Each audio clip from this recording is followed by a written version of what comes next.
Okay, that might make it work. Test, test, test. Oh yeah. I hear. Okay, hold on. It says it's picking up the audio. Okay, that might make it work. Test, test. Yeah. So the problem was there. The Oculus microphone and audio was connected, and it was using that instead. Okay, now I can actually play the game.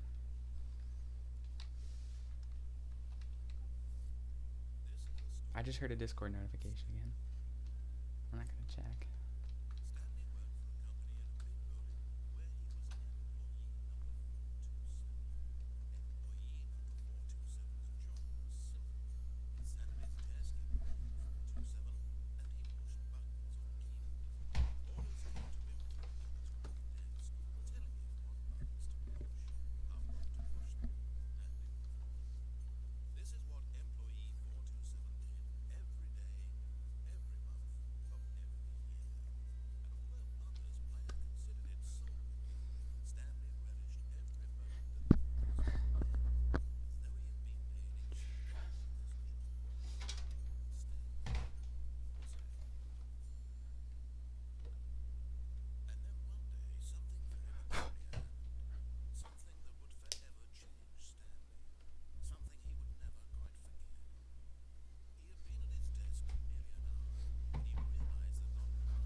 You can't hear the game?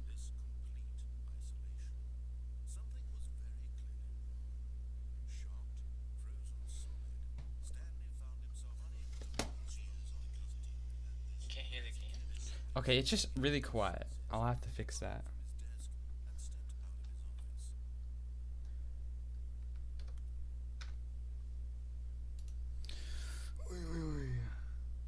Alright, desktop audio all the way up.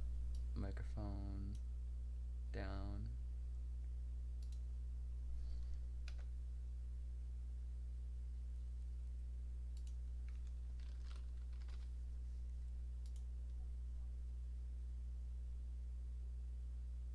Alright, that might be a little better.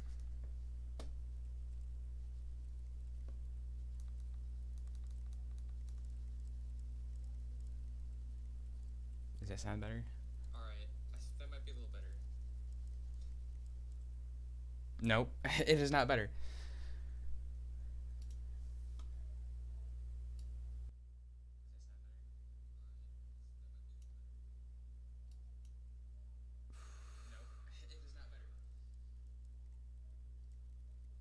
I don't think it's picking up almost any.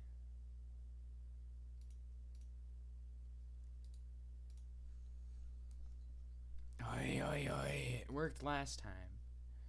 It's gotta be more of the stupid Oculus.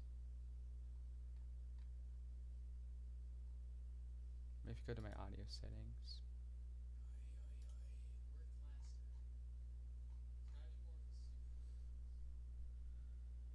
Sound.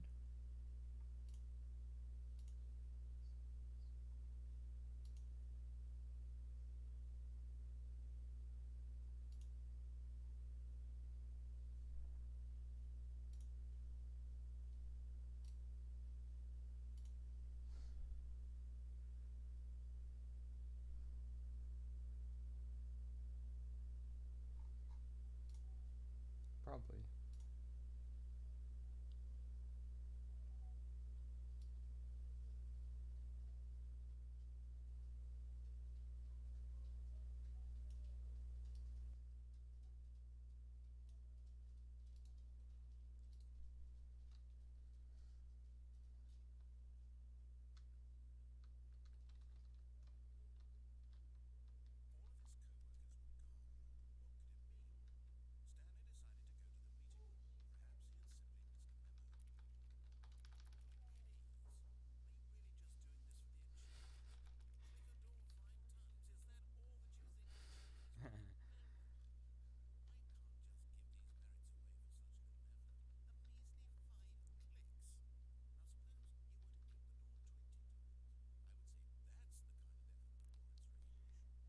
Is it gonna make me do it like, like 400 times?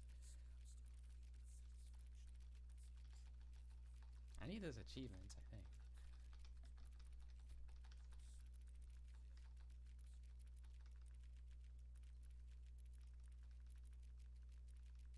Still not good. I don't know what could be making it not good. Because I have the desktop audio turned all the way up, but it's just not picking up anything.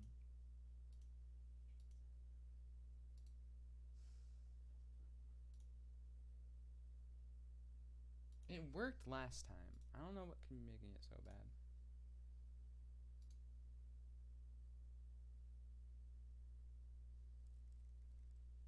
It makes little clicky noises when I put my mouse over these, and it says it's not picking up anything.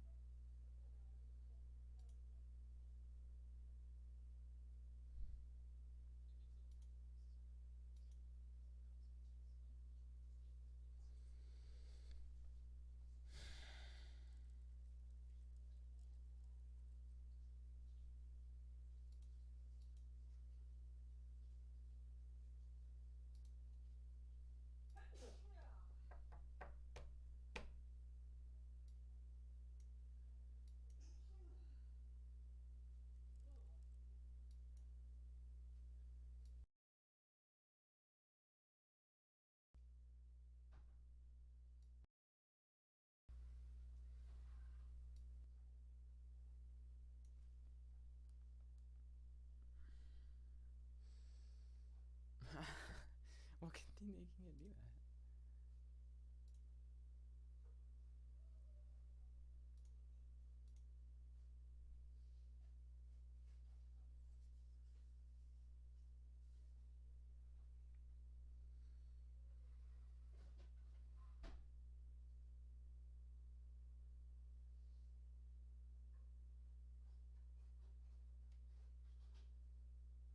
I'm trying to think.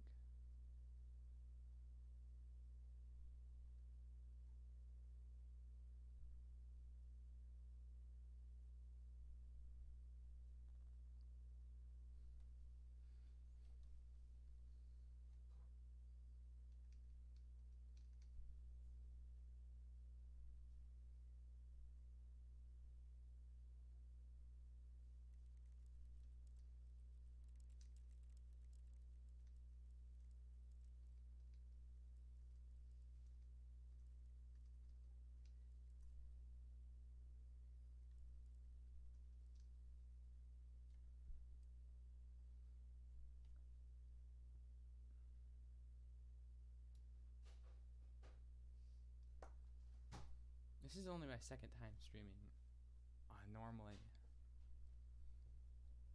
because it makes sense.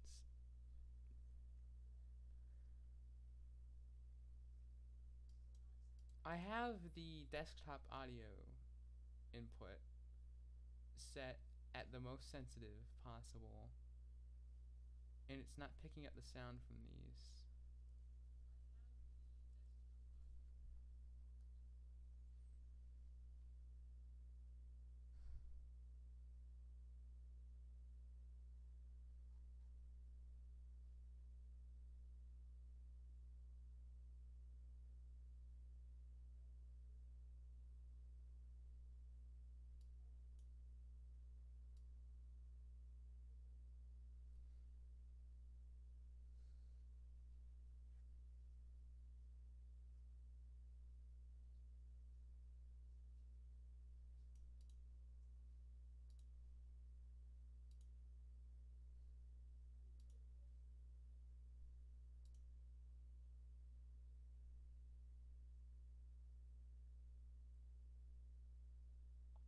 Could it be the open VR capture?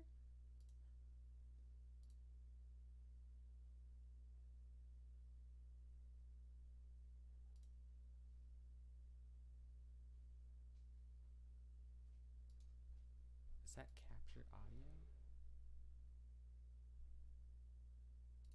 I'm gonna delete it. That didn't do anything.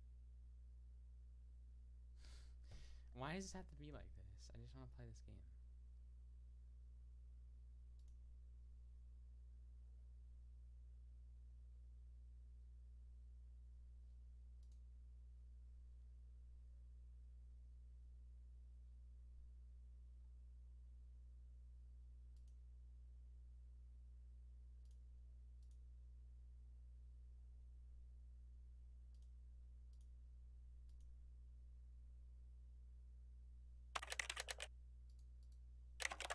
That's better.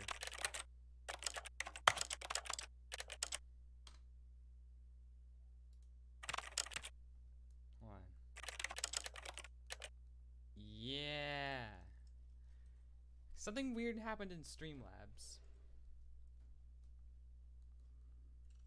I'll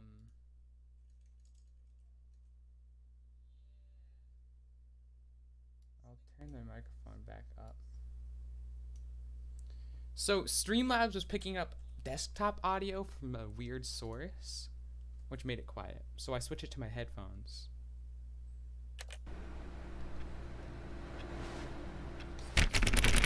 No, I'm still not feeling it. I want this achievement to have meant something. It has to be a true reward for valiant effort. I want to see some hustle, Stanley. I want to see commitment, a willingness to go all the way, no matter what the cost. Why don't you go put 20 clicks into door number 417?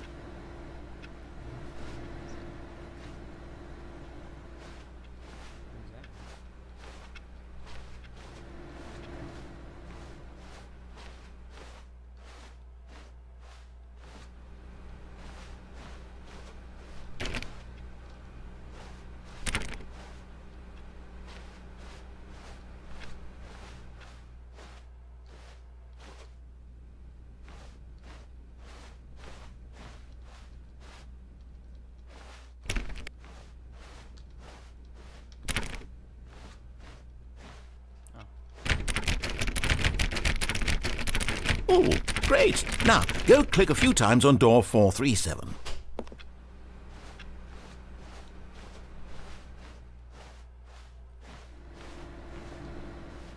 Excellent. I think we're getting somewhere. Now, door 415. Let's give it 10 clicks or so.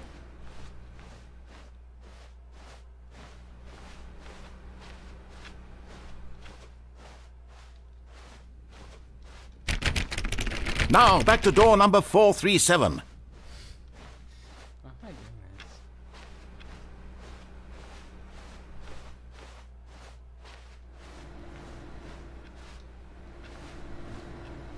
Let's see. How about you click on, well, I don't know, the copy machine? All right, back to room 417. I'm really feeling it now. I think we're getting somewhere. I think so too. Okay, now go climb on employee 419's desk.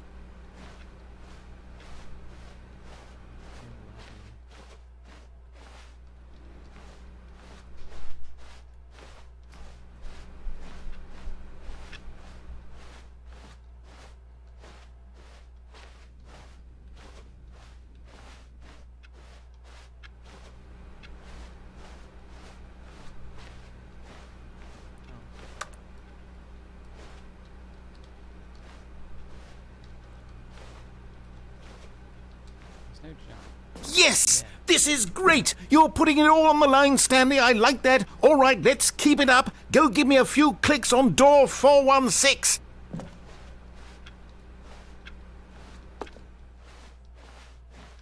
We've almost got it! Now the copy machine, do that one again!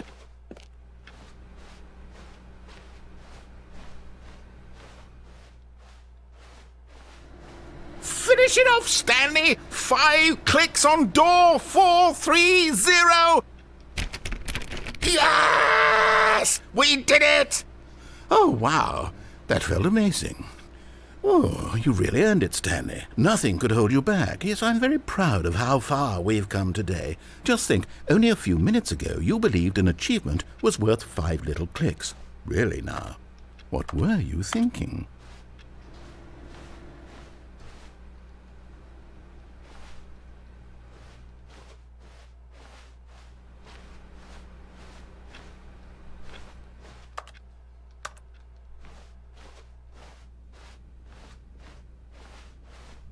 When Stanley came to a set of 2 open doors, he entered the door on his left.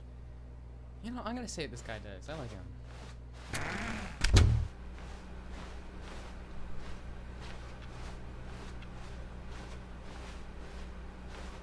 Yet there was not a single person here either. Feeling a wave of disbelief, Stanley decided to go up to his boss's office, hoping he might find an answer there.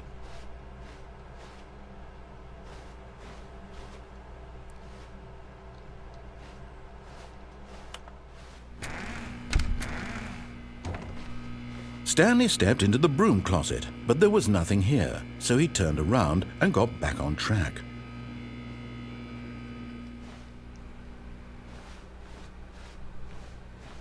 Coming to a staircase, Stanley walked upstairs to his boss's office.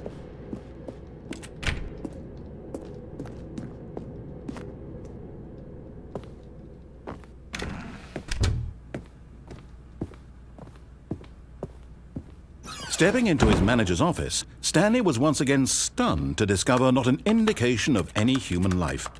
Shocked, unraveled, Stanley wondered in disbelief who orchestrated this. What dark secret was being held from him?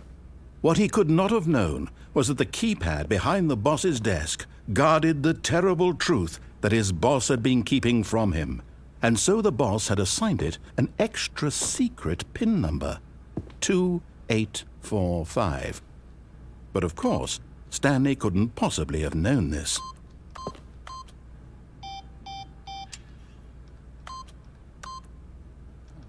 He's a weird delay.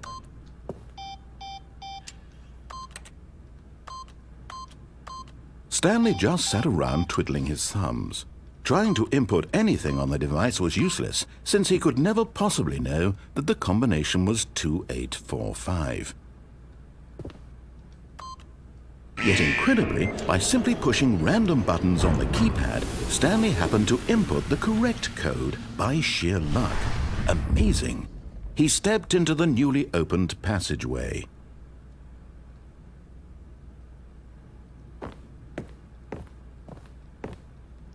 This is the Stanley Parable Ultra Deluxe. I got it on Steam around Christmas for like $17. I think it's usually $30.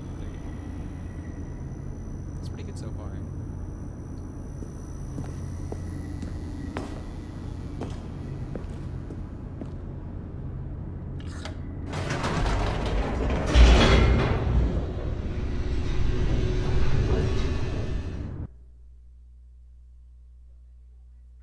Descending deeper into the building, Stanley realized he felt a bit peculiar. It was a stirring of emotion in his chest, as though he felt more free to think for himself, to question the nature of his job. Why did he feel this now, when for years it had never occurred to him? This question would not go unanswered for long. Probably should make it a little higher. Yeah, I've been fiddling with the settings.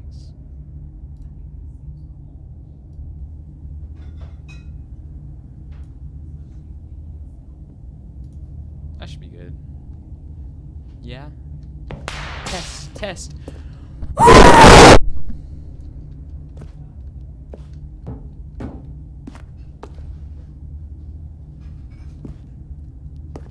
Stanley walked straight ahead through the large door that read Mind Control Facility.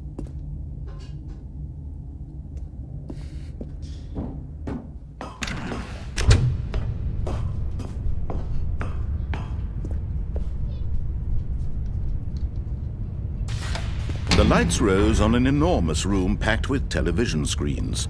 What horrible secret did this place hold? Stanley thought to himself. Did he have the strength to find out?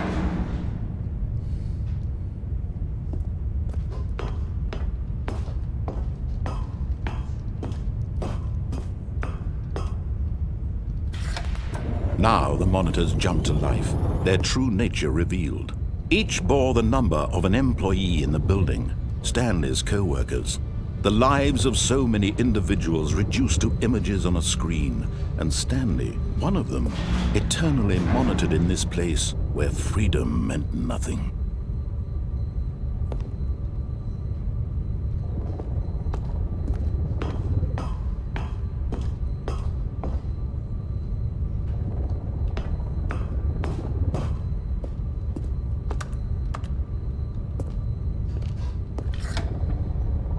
This mind control facility, it was too horrible to believe. It couldn't be true.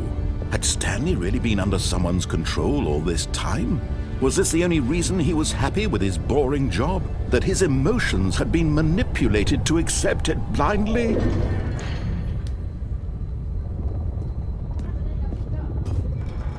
No, he refused to believe it. He couldn't accept it. His own life in someone else's control? Never!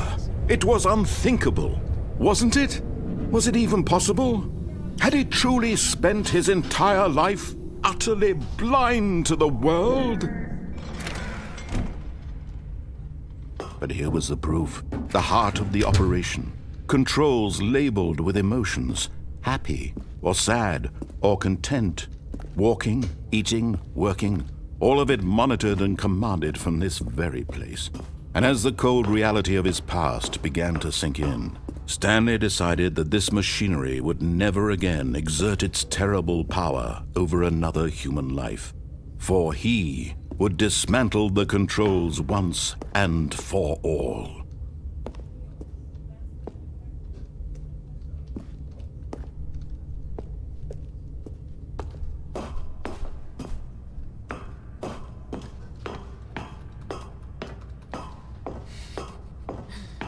I pressed to say sorry once and I got an achievement.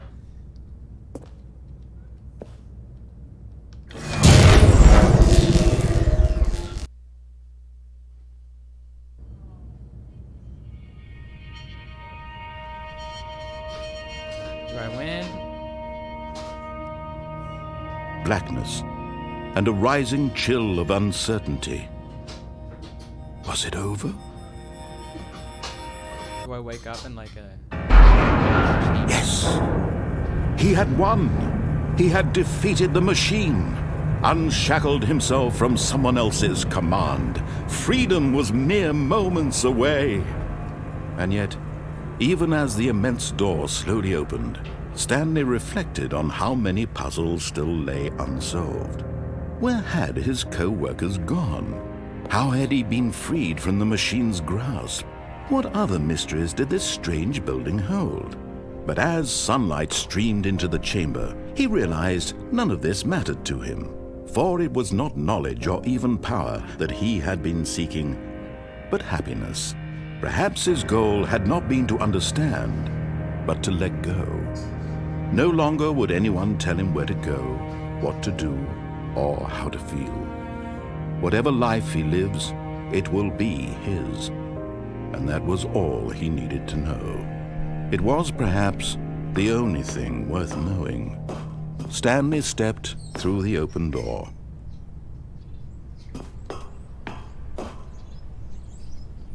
Stanley felt the cool breeze upon his skin, the feeling of liberation, the immense possibility of the new path before him.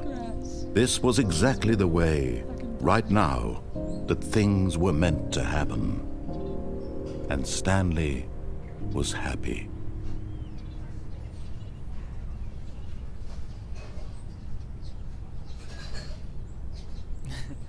Is that like the normal ending? The end is never? So there is no end.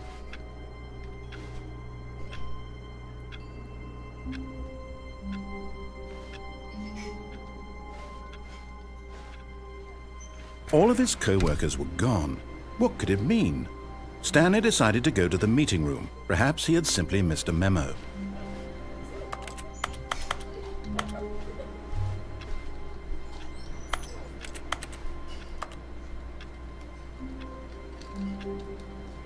No matter how hard Stanley looked, he couldn't find a trace of his co-workers.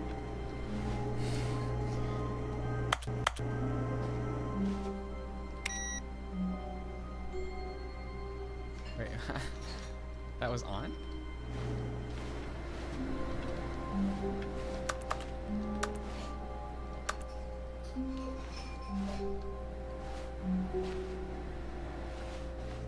Stanley went around touching every little thing in the office, but it didn't make a single difference, nor did it advance the story in any way. Okay, fine.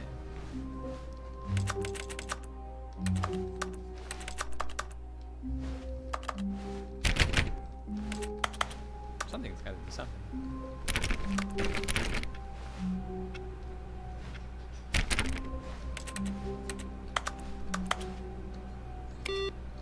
I am master flicker.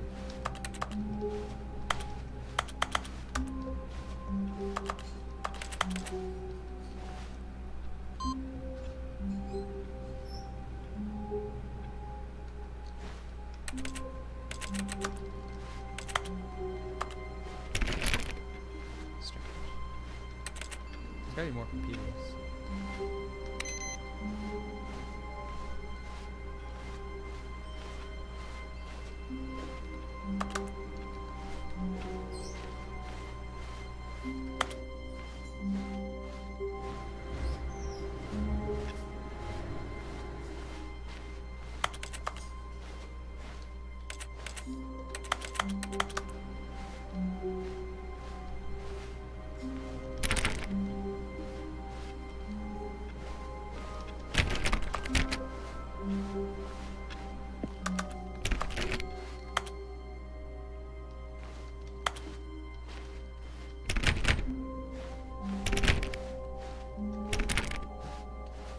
When Stanley came to a set of 2 open doors, he entered the door on his left.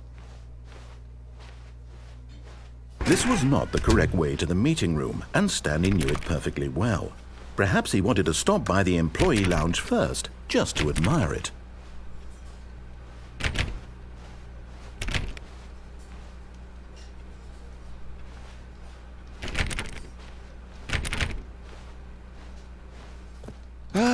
Yes, truly a room worth admiring.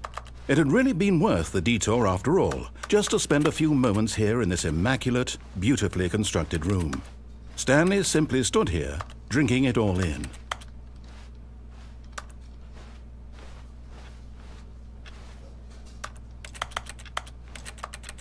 Yes, really, really worth it being here in the room. A room so utterly captivating that even though all your co-workers have mysteriously vanished, here you sit looking at these chairs and some paintings. Really worth it. But eager to get back to business, Stanley took the first open door on his left.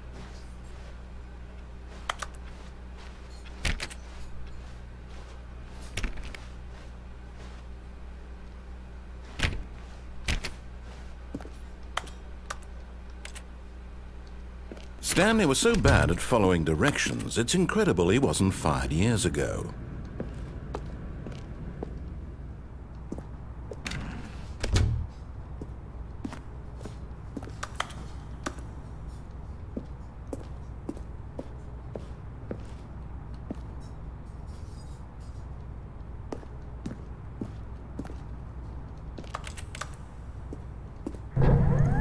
Look, Stanley, I think perhaps we've gotten off on the wrong foot here. I'm not your enemy, really, I'm not. I realize that investing your trust in someone else can be difficult, but the fact is that the story has been about nothing but you all this time. There's someone you've been neglecting, Stanley. Someone you've forgotten about. Please, stop trying to make every decision by yourself. Now, I'm not asking for me. What? Really? I was in the middle of something. Do you have zero consideration for others? Are you that convinced that I want something bad to happen to you? Why, I don't know how to convince you of this, but I really do want to help you, to show you something beautiful. Look, let me prove it. Let me prove that I'm on your side. Give me a chance. Why should I trust the British?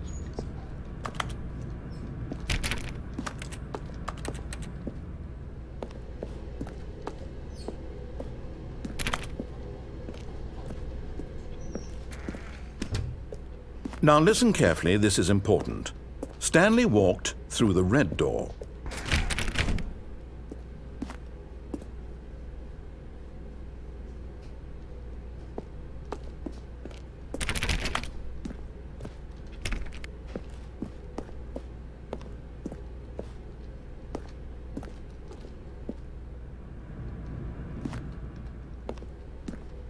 Aha! Perhaps you misunderstood. Whoa. Stanley walked through the red door. No. Give me some free will here. I still don't think we're communicating properly. Stanley walked through the All right, fine. Go ahead, Stanley. You want to know so badly what's out there? You want to find out what lies at the end of this road you've chosen? Well, don't let me stop you. You see? There's nothing here. I haven't even finished building this section of the map, because you were never supposed to be here in the first place. Broken rooms, exposed developer textures. Is this what you had wanted? Was it worth ruining the entire story I had written out specifically for you? Do you not think I put a lot of time into that? Because I did. And in the end, it was all for nothing, because this is what you wanted to see. Help me here, Stanley. Help elucidate these strange and unknowable desires of yours. What would have made this game better? What did you want to see? Vehicles? Skill trees? Work with me. You've given me absolutely nothing so far. Tell you what, let me take a stab in the dark at a new design, and you can give me some feedback. There we go. A third option. This already feels leaps ahead of where we were before. Go ahead, Stanley. Take it for a spin.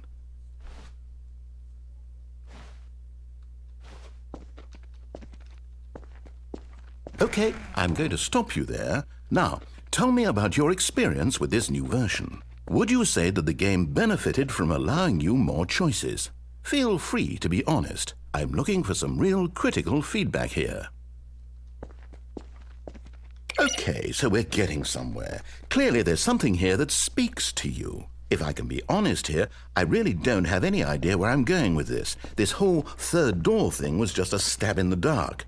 But I guess you're into it, so let's keep this party train rolling. Here, based on the data from your previous playthrough, I've compiled a new version. And to be perfectly candid, I think I've knocked it out of the park with this one. Let's take a look.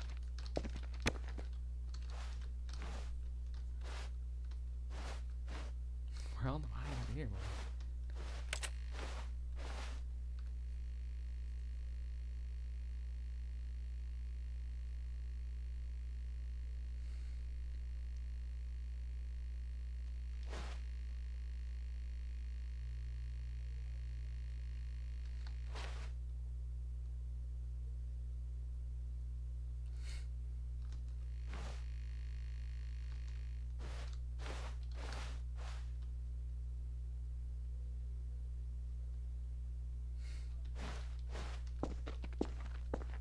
Now, would you say that competitive leaderboard helped you feel motivated to keep walking through doors? Again, honest answers, please.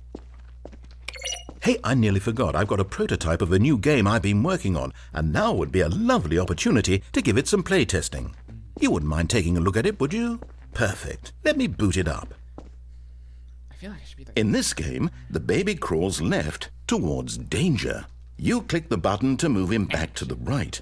And if he reaches the fire, you fail. It's a very meaningful game, all about the desperation and tedium of endlessly confronting the demands of family life. I think the art world will really take notice. But of course, the message of the game only becomes clear once you've been playing it for about 4 hours. So why don't you give it 4 hours of play to make sure it's effective? Be sure to keep notes on your experience.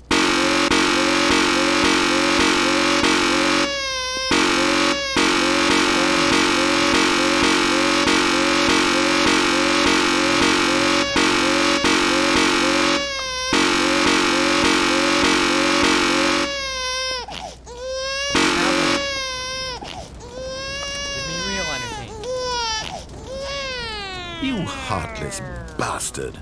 Did you do it because you hate babies or purely to spite me? Because if it's the latter, well, I don't know what to do. I'm completely out of ideas. I can't think of a single thing that might improve the experience for me. I'm not even going to try. I'm out, I'm done. It's over. Thank you for playing. Your input was extremely valuable. Oh, hey, since my game was so awful, why don't we play someone else's game? Just to ease the pain. Let's see. What do we have here? Yes, this seems like it'll work. Let's give it a shot.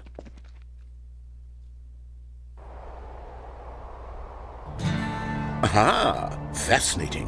What do you think this game is about, Stanley? What's our backstory? What is our motivation? Well, it seems obvious to me that you are meant to play as a creepy man spying on innocent civilians below you from up high in your creep tower, perhaps for some sort of twisted erotic purpose. Yes, that must be it. What a fascinating venture into the experience of total mental depravity. So far, I love everything about this game, Stanley. And it seems there's even more. Come, let's venture outward and see what else is out there. That doesn't a Minecraft door sound.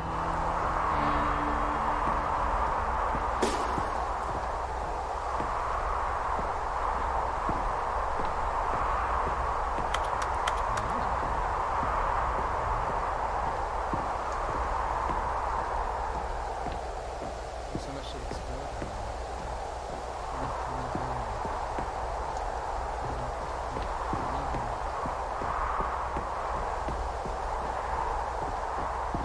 Oh no. No, it can't be. It is. It's an open world game. Good God, quickly block it off. Oh, come on. Thank goodness, Stanley. What a close call. You nearly wandered off into that thing. That big, open, just wandering around. No right or wrong directions. No path to follow. You can just go in any... Oh, thank heavens we avoided it. We're out of the woods now, Stanley. Okay, I'm going to get us out of here. Let's find another game. Preferably something with walls. Something with nice, big, insurmountable walls. Okay, I think this will be just the thing. Rocket League? Wonderful. Wait, what? See, this is exactly what I had in mind. Just a nice big box for you to run around in. There isn't any possibility that you could get lost here. Now this is game design. Stanley, if you manage to get lost in this game, I will be phenomenally impressed. Okay, so what exactly do we do here? Let's see. Where are the There are lots of There's cars here in the back, but obviously there's no racetrack. Okay, I'm seeing that there's a ball of some kind back here. Is this game sports ball? Stanley, I think it's sports ball. Oh, what fun. We shall run the bases and do a touchdown together. Yes, I think surely we must. Okay, Stanley, here's the ball. Have fun. Yeah. I want to be orange team. I'm gonna hit this right to the blue. Well, I'm going really fast now. Are you doing it? Are you winning? Is this fun? Is it better than my miserable little story that I worked so hard on? Stanley, I have a thought. And I realize I'm not a sportsologist, but if one ball generates a certain amount of raw adrenal pleasure, then surely multiple balls makes for an even more euphoric sports experience. I'm going to try it out. Here comes another ball. Yes! Oh goodness, that really does feel amazing, doesn't it? Stanley, I'm like a child in a confectionery shop. I simply have to have more. I'm insatiable. More balls!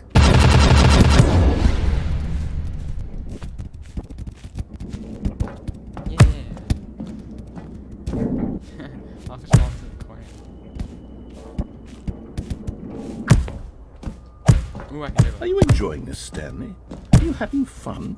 Is this a real video game? Well, I sure hope you're having a good time, because guess what? It's over. No. That's right. Your little fun comes to an end. This is my game, and what I say goes.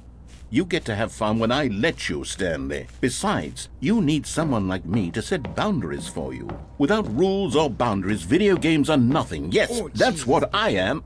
Hold on. What are you Oh doing? no, I fell. I didn't do that.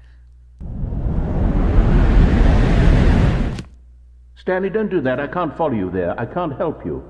How will I'm you gonna write get a back. story without me? You can't do it. You know that. Stanley, come back. You still have so much. I guess I can take a break from that guy.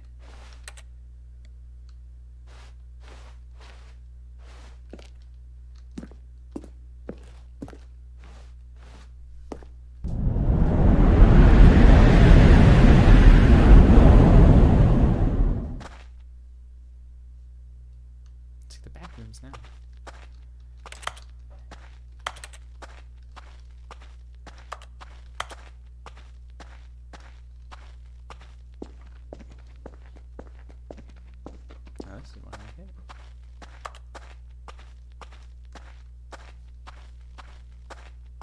Very scary. Spooky.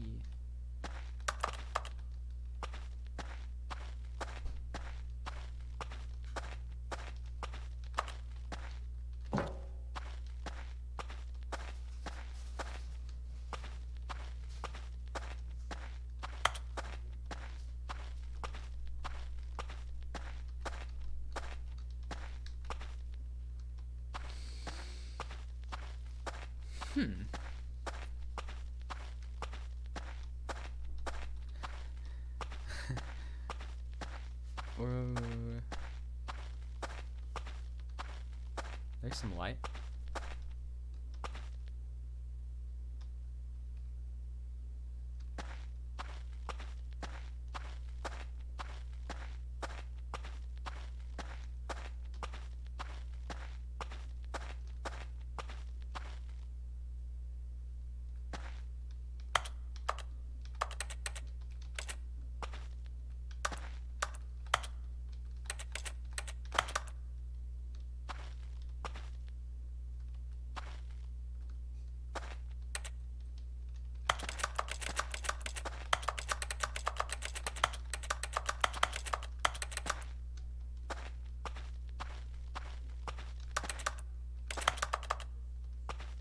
What do I do?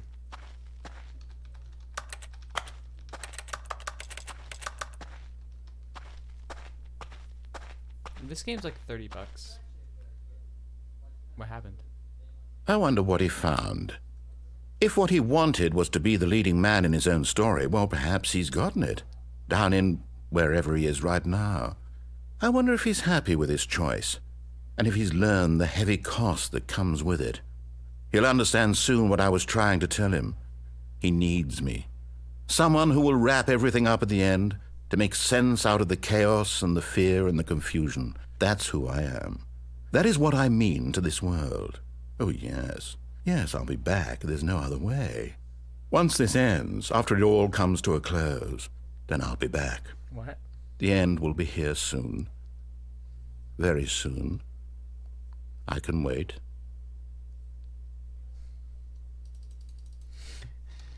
You can't just let me not play now.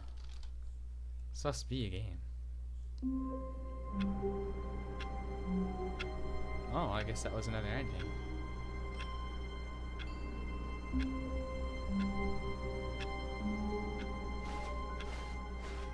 All of his co-workers were gone. What could it mean? Stanley decided to go to the meeting room. Perhaps he had simply missed a memo.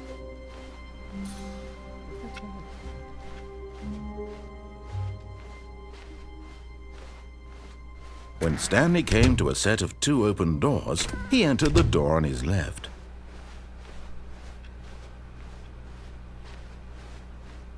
Yet there was not a single person here either. Feeling a wave of disbelief, Stanley decided to go up to his boss. Coming to a staircase, Stanley walked upstairs to his boss's office.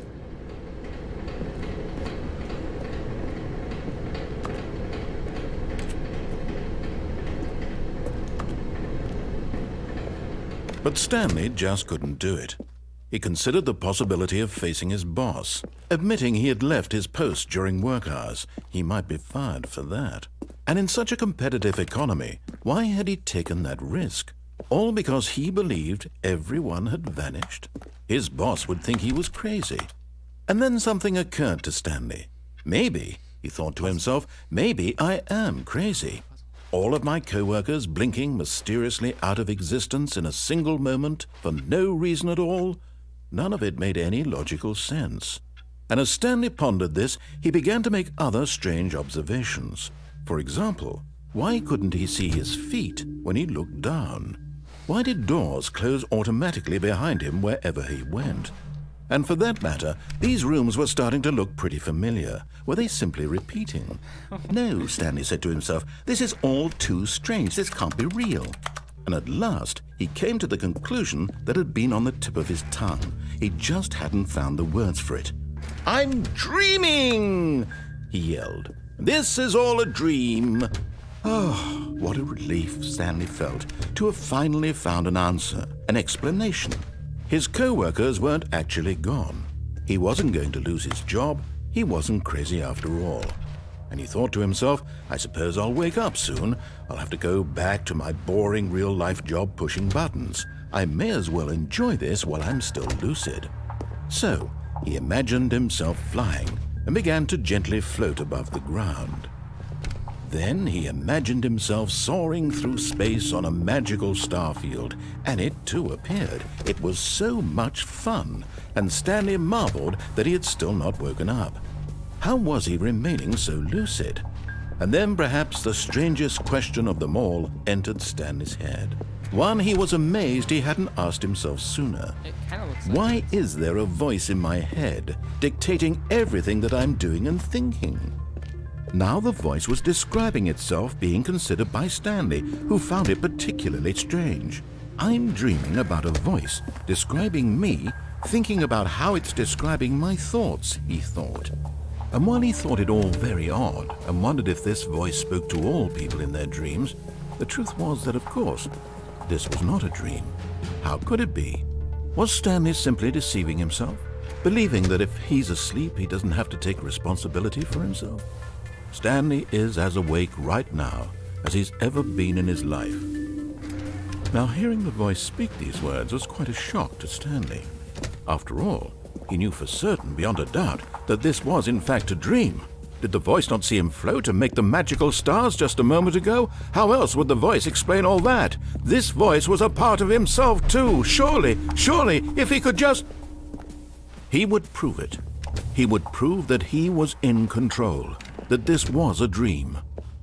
So he closed his eyes gently, and he invited himself to wake up. He felt the cool weight of the blanket on his skin, the press of the mattress on his back, the fresh air of a world outside this one. Let me wake up, he thought to himself. I'm through with this dream. I wish it to be over. Let me go back to my job. Let me continue pushing the buttons. Please, it's all I want. I want my apartment and my wife and my job. All I want is my life exactly the way it's always been. My life is normal. I am normal. Everything will be fine. I am okay.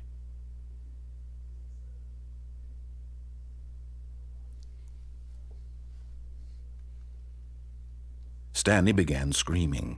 Please, someone, wake me up. My name is Stanley.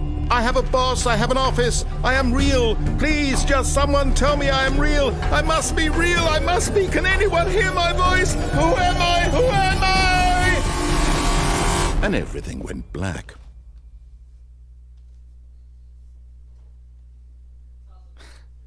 This is the story of a woman named Mariella.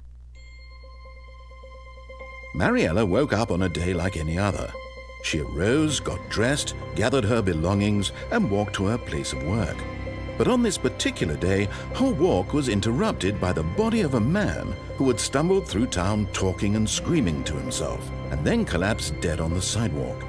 And although she would soon turn to go call for an ambulance, for just a few brief moments she considered the strange man. He was obviously crazy, this much she knew. Everyone knows what crazy people look like. And in that moment, she thought to herself how lucky she was to be normal. I am sane. I am in control of my mind. I know what is real and what isn't. It was comforting to think this, and in a certain way, seeing this man made her feel better. But then she remembered the meeting she had scheduled for that day, the very important people whose impressions of her would affect her career, and by extension, the rest of her life. She had no time for this, so it was only a moment that she stood there, staring down at the body. And then she turned and ran.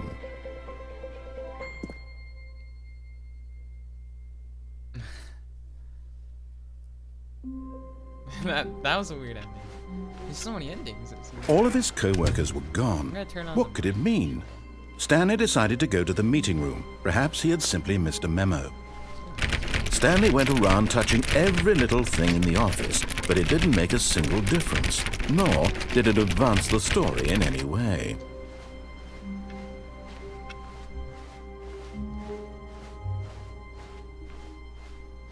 When Stanley came to a set of 2 open doors, he entered the door on his left. I think I could turn on mine. What would that do? Yet there was not a single person here either. Feeling a wave of disbelief, Stanley decided to go up to his boss's office, hoping he might find an answer there. Coming to a staircase, Stanley walked upstairs to his boss's office.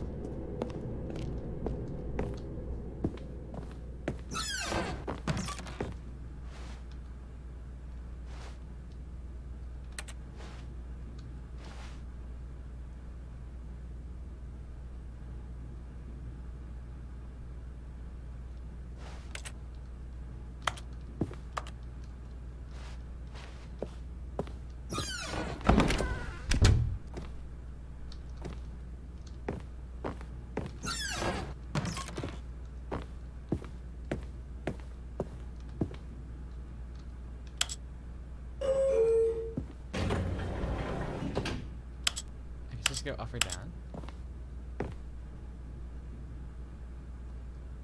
Is there really anything higher up?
How tall is this building?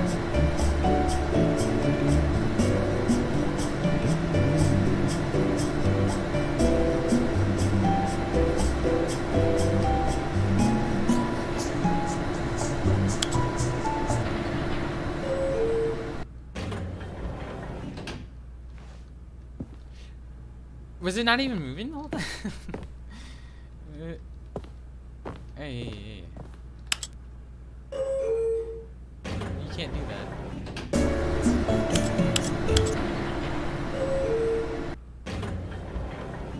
Huh.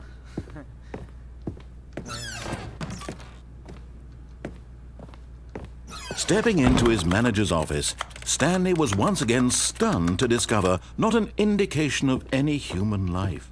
What could it mean? Stanley wondered aloud to nobody. He began wildly tearing through papers on the boss's desk, pulling books off the shelf, looking behind paintings, desperate for clues to his situation. But his attention was caught by a keypad behind the boss's desk. What could its purpose be? In fact, this keypad guarded the terrible secret that lay buried below his feet. And so the boss had assigned it an extra secret PIN number, 2845. But of course, Stanley couldn't possibly have known this. I think I just set it in here.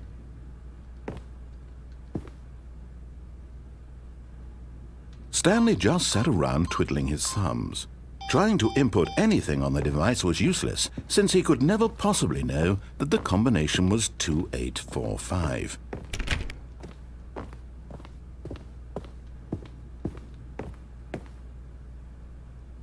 2845.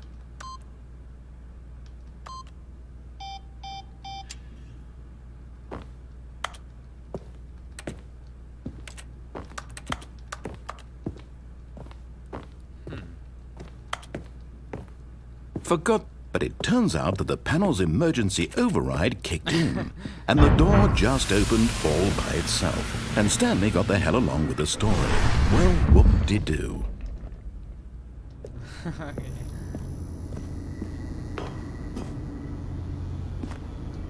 not here.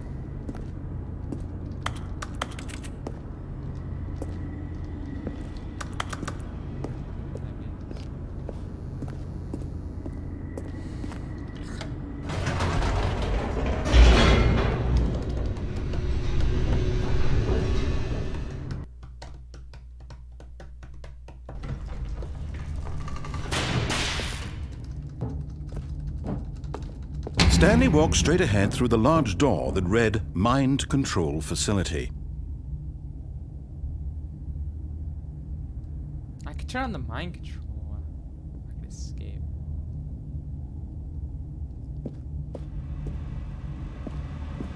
Although this passageway had the word escape written on it, the truth was that at the end of this hall, Stanley would meet his violent death. Sounds fine. The door behind him was not shut. Stanley still had every opportunity to turn around and get back on track. At this point, Stanley was making a conscious, concerted effort to walk forward and willingly confront his death.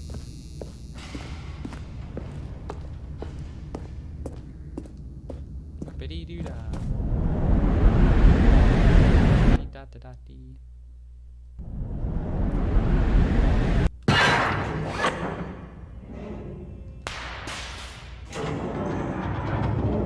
As the machine whirred into motion and Stanley was inched closer and closer to his demise, he reflected that his life had been of no consequence whatsoever. Stanley can't see the bigger picture. He doesn't know the real story, trapped forever in his narrow vision of what this world is. Perhaps his death was of no great loss, like plucking the eyeballs from a blind man. And so he resigned and willingly accepted this violent end to his brief and shallow life. Farewell, Stanley.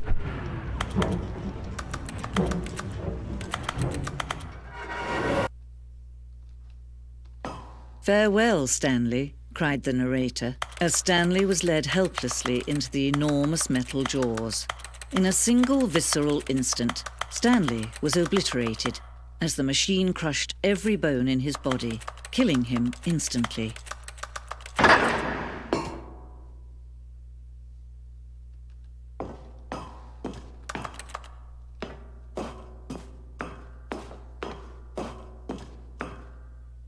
And yet it would be just a few minutes before Stanley would restart the game, back in his office, as alive as ever.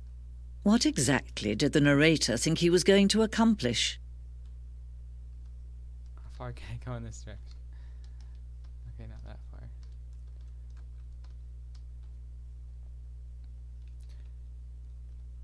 When every path you can walk has been created for you long in advance, death becomes meaningless, making life the same. Do you see now? Do you see that Stanley was already dead from the moment he hit start?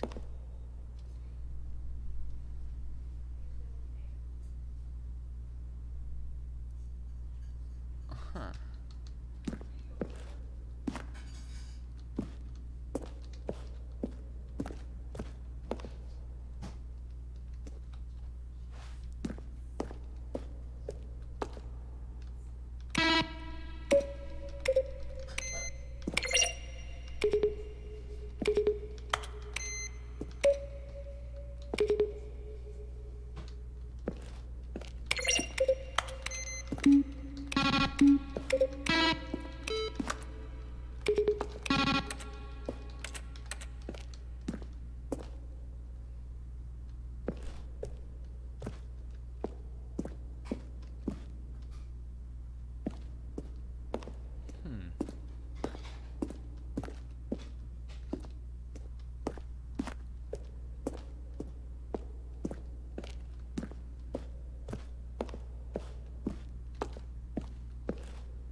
This means the other entrance would be hidden depending on how you entered.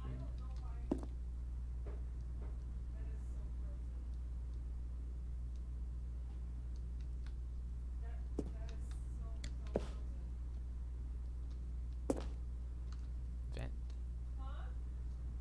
There's a vent in the lounge? There's a vent that leads to the lounge. Into maintenance.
So much.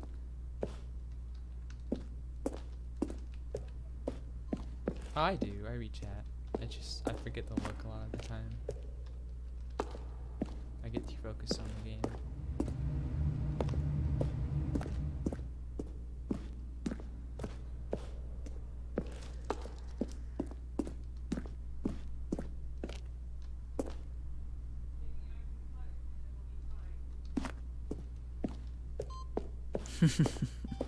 Oh, look at these two. How they wish to destroy one another. How they wish to control one another. How they both wish to be free.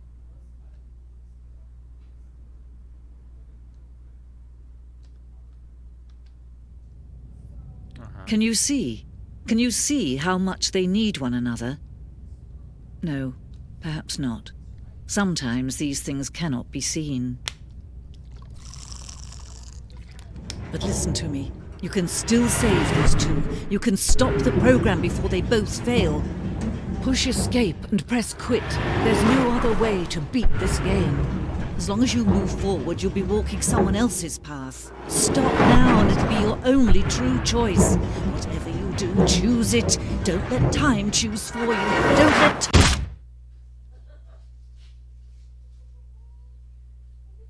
Why would I want to leave the game?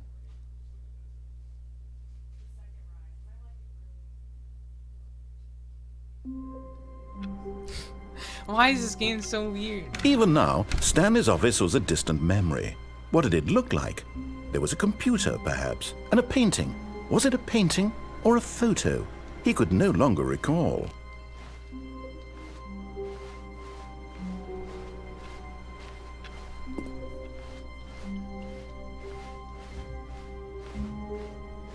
When Stanley came to a set of 2 open doors, he entered the door on his left.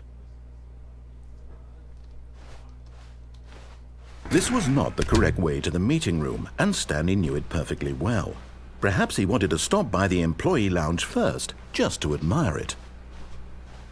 Wow, yes, this room. What a beautiful room. What a gorgeous, gorgeous room.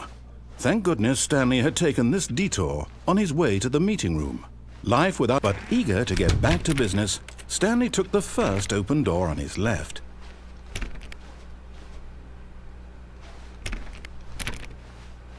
Stanley was so bad at following directions, it's incredible he wasn't fired years ago. How does I jump?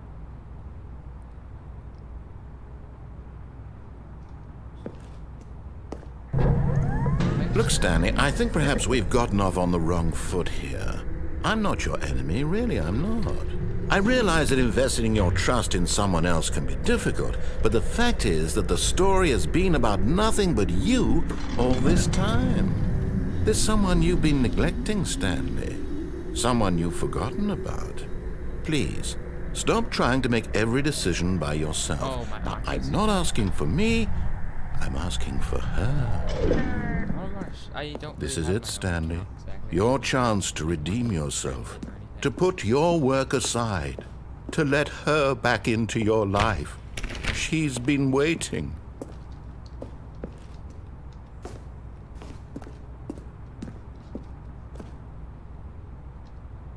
I could do that. I'm gonna try to do as many endings as I can before, like, I have to stop playing. That's her, Stanley. You need to be the one to do this, to reach out to her. If you can truly place your faith in another, then pick up the phone.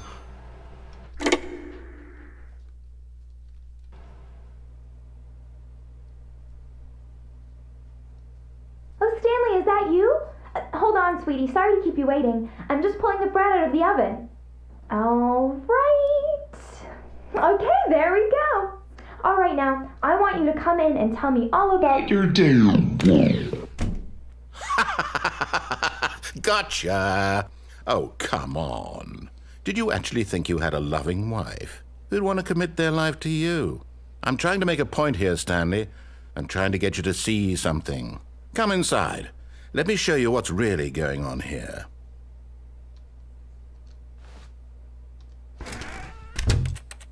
This is a very sad story about the death of a man named Stanley.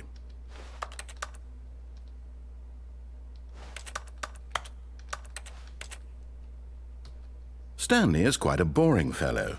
He has a job that demands nothing of him, and every button that he pushes is a reminder of the inconsequential nature of his existence. Look at him there, pushing buttons, doing exactly what he's told to do. Now he's pushing a button. Now he's eating lunch. Now he's going home. Now he's coming back to work. One might even feel sorry for him, except that he's chosen this life. But in his mind, in his mind he can go on fantastic adventures. From behind his desk, Stanley dreamed of wild expeditions into the unknown, fantastic discoveries of new lands. It was wonderful, and each day that he returned to work was a reminder that none of it would ever happen to him. And so he began to fantasize about his own job. First, he imagined that one day while at work, he stepped up from his desk to realize that all of his co-workers, his boss, everyone in the building had suddenly vanished off the face of the earth. The thought excited him terribly. So he went further. He imagined that he came to two open doors and that he could go through either. At last, choice. It barely even mattered what lay behind each door. The mere thought that his decisions would mean something was almost too wonderful to behold. As he wandered through this fantasy world, he began to fill it with many possible paths and destinations. Down one path lay an enormous round room with monitors and mind controls. And down another was a yellow line that weaved in many directions, and down another was a game with a baby. And he called it the Stanley Parable. It was such a wonderful fantasy, and so in his head he relived it again, and then again, and again, over and over, wishing beyond hope that it would never end, that he might always feel this free. Surely there's an answer down some new path, mustn't there be? Perhaps if he played just one more time. But there is no answer. How could there possibly be? In reality, all he's doing is pushing the same buttons he always has. Nothing has changed. The longer he spends here, the more invested he gets, the more he forgets which life is the real one. And I'm trying to tell him this, that in this world he can never be anything but an observer, that as long as he remains here, he's slowly killing himself. But he won't listen to me. He won't stop. Here, watch this.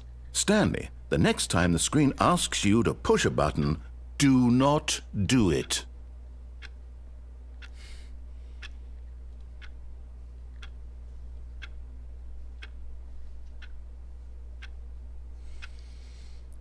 Fine, I'll...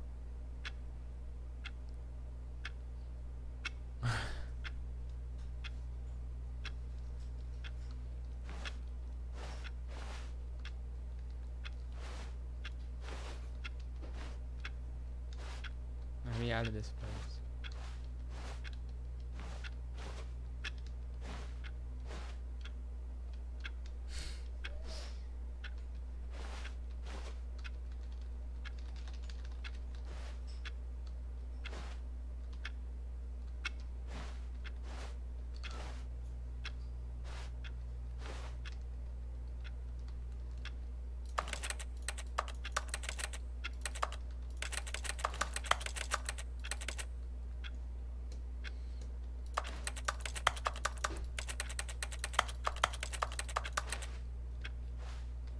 You see? Can he just not hear me? How can I tell him in a way that he'll understand that every second he remains here, he's electing to kill himself? How can I get him to see what I see? How can I make him look at himself?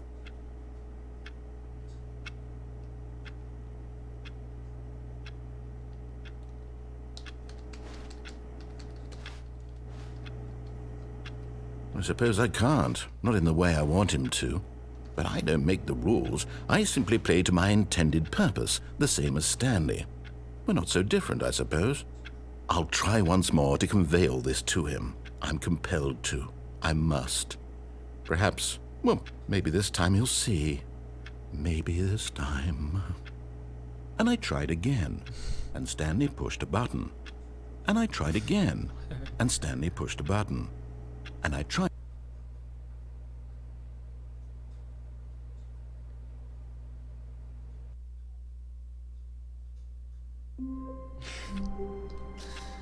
Oh my goodness. All of his co-workers were gone. What could it mean? Stanley decided to go to the meeting room. Perhaps he had simply missed a memo.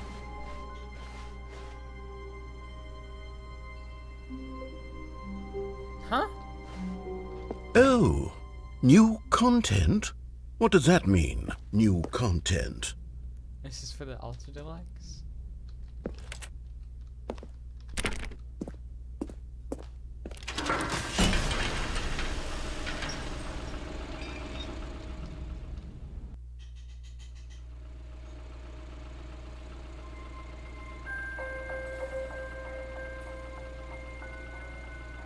Hello, and thank you for playing the Stanley Parable Ultra Deluxe.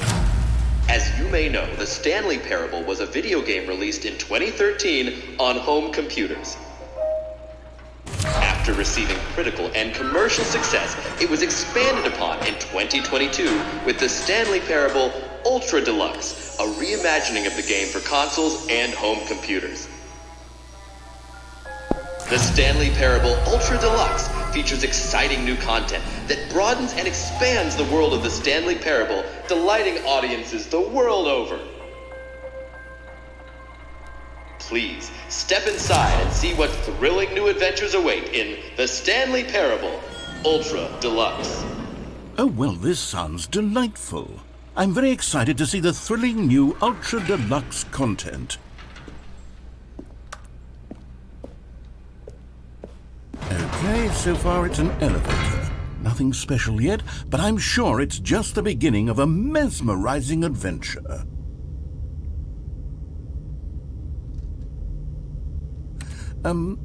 Is it broken? What's going on here? Should we be moving somewhere or... Oh, there we go. All right, finally, at long last, it's on to the new content. I've never been more ready. Let's do it.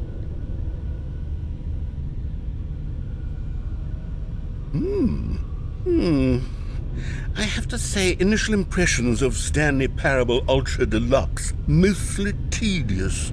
It's as if, Oh, okay. Let's see the content. Give me the content, Stanley.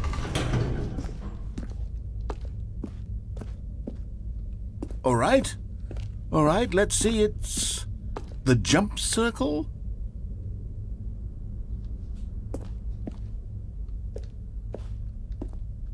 Wow.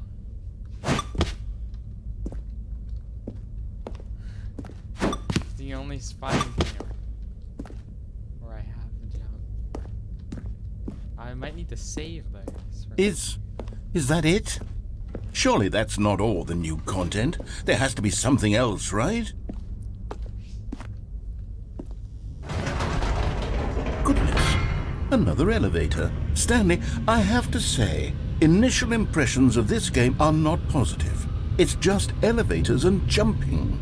Is this what passes for exciting new content? If this is new content, then I could just read you the whole dictionary. There's 20 hours of new content right there. Hell, I could count to 30 trillion. You could put that on the box. The Stanley Parable Ultra Deluxe, now with over 1,000 hours of new content. And oh wait, there's more. Very good. Yes, I knew there had to be something else. Let's see it. I'm ready for whatever it is. That's it? Oh, you've got to be kidding me. You see, Stanley? This is what happens when greedy video game developers with no respect for their fan base rush a cheap expansion to market for no reason other than to make an easy dollar. And don't get me started on the level of craftsmanship that's gone into it. In fact, I'm looking right now at the game's achievements, and it's hard to believe one of them actually says, "Test achievement, please ignore." What quality assurance department signed off on this? I'm infuriated and I'm offended, and I intend to find these people on Twitter and hold them personally accountable. It's my fault, Stanley. I built up too much anticipation around the new content, I'm afraid. It could never have lived up to such expectations. If you're still with me, why don't we just reset the game, and we'll try to get back to what the Stanley Parable is really about. No frills, no gimmicks. Just you and me having a great time together like always. What do you say, friend?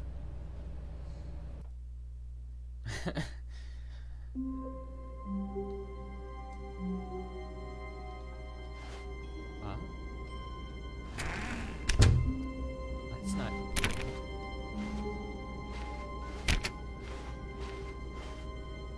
That's normal. This is... Psst! Stanley! Come over here! In the vent! I want to show you something. I don't But there's so much new content. Oh, you don't want to see the cool surprise I made for you? Well, fine. You're a dork anyway, so who cares? Wait. That's too normal. Oh, never mind. You're not a dork. Oh. Automatic goes.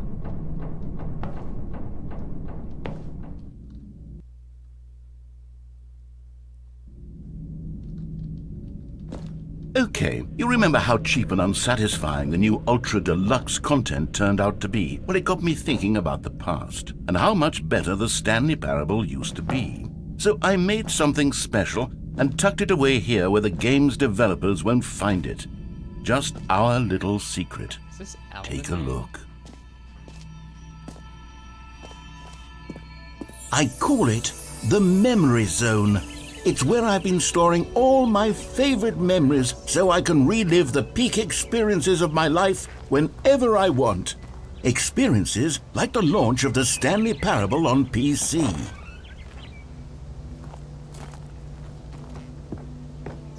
You see, Stanley, doesn't the Memory Zone remind you of how wonderful Stanley Parable was before it was sullied with a cheap re-release? Remember back in October of 2013 when the game originally launched? Back then, video games had integrity. Back then, it all meant something. Oh, the waste. 2013.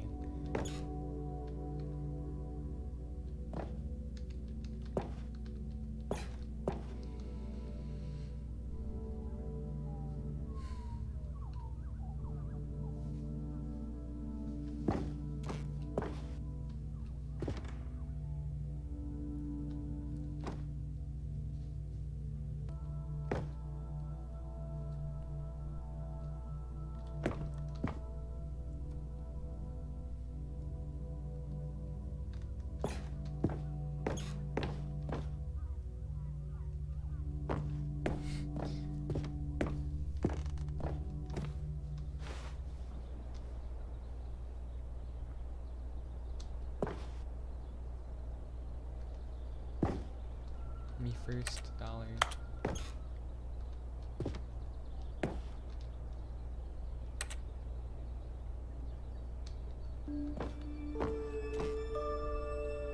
Don't play for 5 years.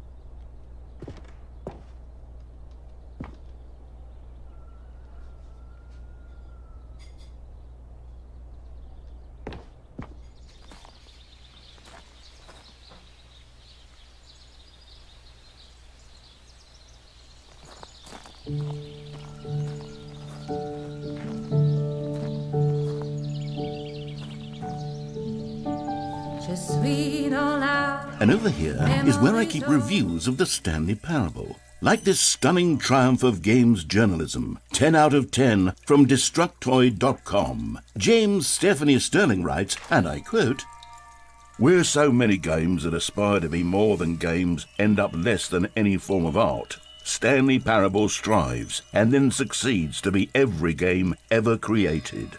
Did you hear that, Stanley? Every game ever created. That's how grand and all-encompassing the original Stanley Parable was. It was literally every game ever created. It was Skyrim, it was Persona 3, it was all of them, and now it's nothing. It's no games at all.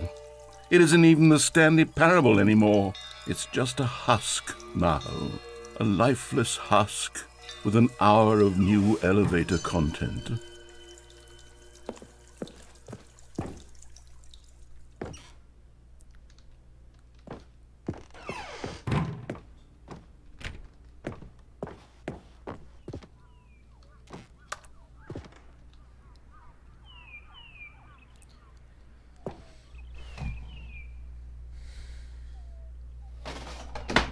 What in the world was that? Yeah.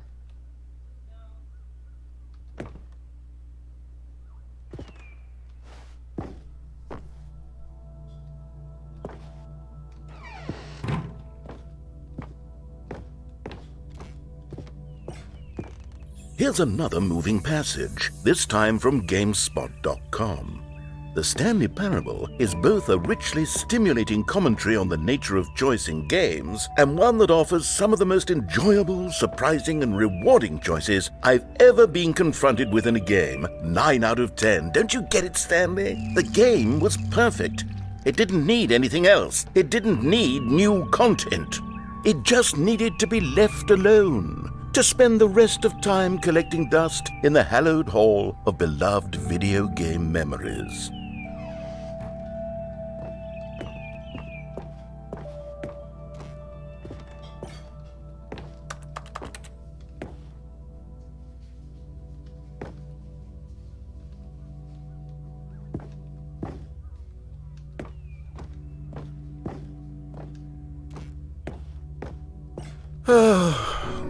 These were simpler times, Stanley, but I wouldn't give to go back to have it all over again.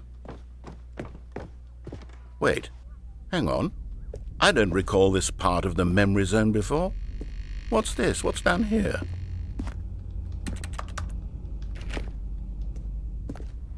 Oh no. Oh God, no. Stanley, it's a collection of reviews from Steam, the online video game distributor. I haven't looked at these in years.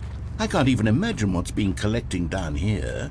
Surely these reviews were glowing as well, weren't they?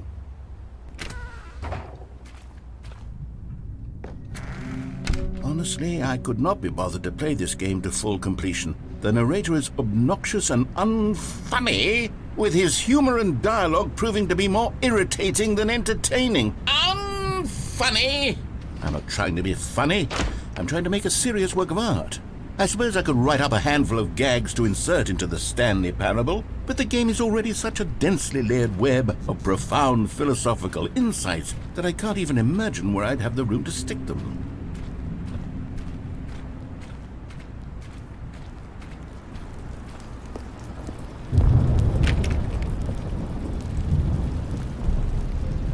Okay, let's see what this one says.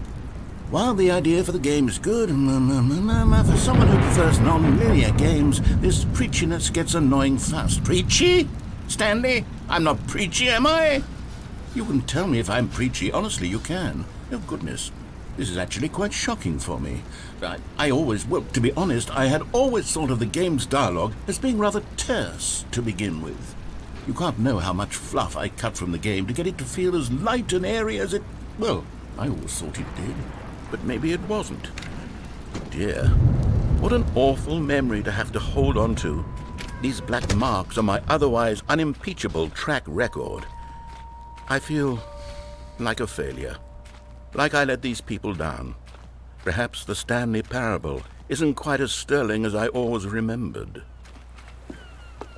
What's this one got to say? You constantly have to stop doing anything so the narrator can catch up with his long-winded explanations of what's happening. I wish there was a skip button. A skip button? Well, yes. Yes, I think we can do that. If I'm truly too preachy, then maybe letting you skip ahead for just a moment, surely it couldn't hurt. Not if it means we can strike these negative reviews from the record. Only positive reviews of the Stanley Parable. That's my motto today, and it's always been my motto. I'd do anything for the customer, Stanley. Yes, a skip button we shall have.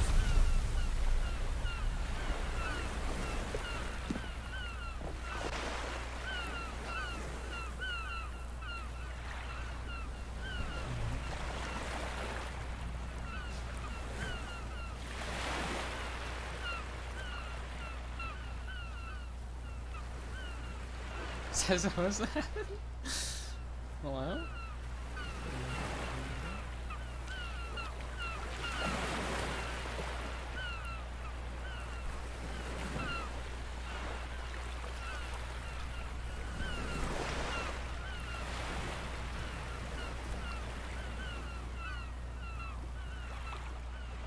Hold on. Oh no, I definitely wrecked the game somehow.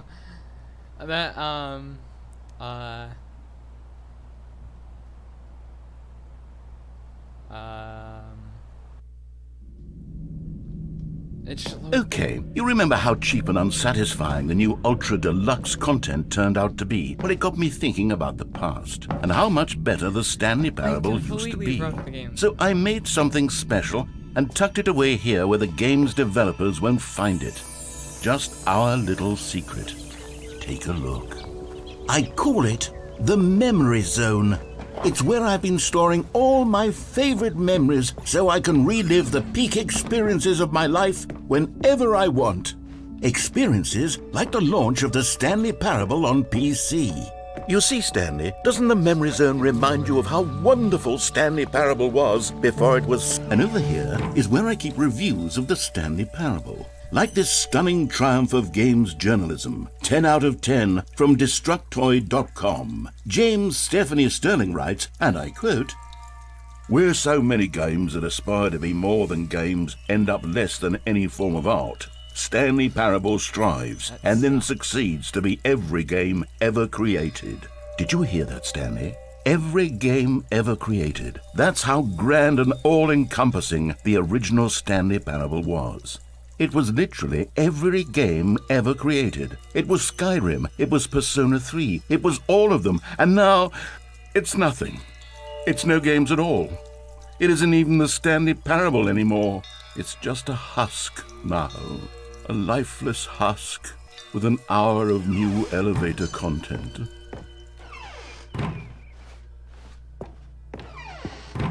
Here's another moving passage, this time from GameSpot.com. The Stanley Parable is both a richly stimulating commentary on the nature of choice in games and one that offers some of the most enjoyable, surprising, and rewarding choices I've ever been confronted with in a game. 9 out of 10. Don't you get it, Stanley? The game was perfect. It didn't need anything else. It didn't need new content. It just needed to be left alone, to spend the rest of time collecting dust in the hallowed hall of beloved video game memories.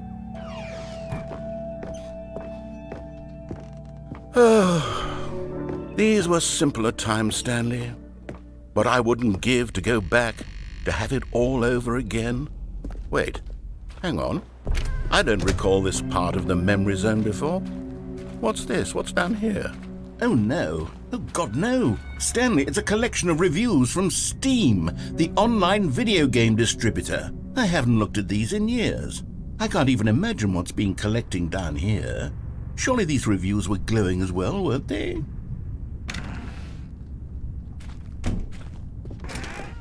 Honestly, I could not be bothered to play this game to full completion. The narrator is obnoxious and unfunny, with his humor and dialogue proving to be more irritating than entertaining. Unfunny! I'm not trying to be funny. I'm trying to make a serious work of art. I suppose I could write up a handful of gags to insert into the Stanley Parable, but the game is already such a densely layered web of profound philosophical insights that I can't even imagine where I'd have the room to stick them. Okay, let's see what this one says.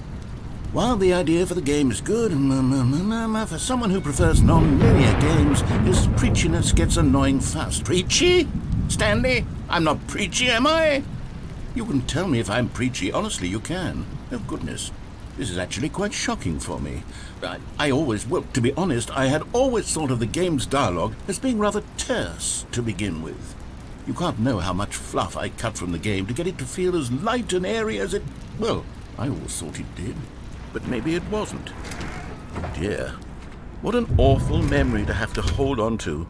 These black marks on my otherwise unimpeachable track record. I feel like a failure. Like I let these people down. Perhaps the Stanley Parable isn't... What's this one got to say? You constantly have to stop doing anything so the narrator can catch up with his long-winded explanations of what's happening. I wish there was a skip button. A skip button? Well, yes. Yes, I think we can do that. If I'm truly too preachy, then maybe letting you skip ahead for just a moment, surely it couldn't hurt.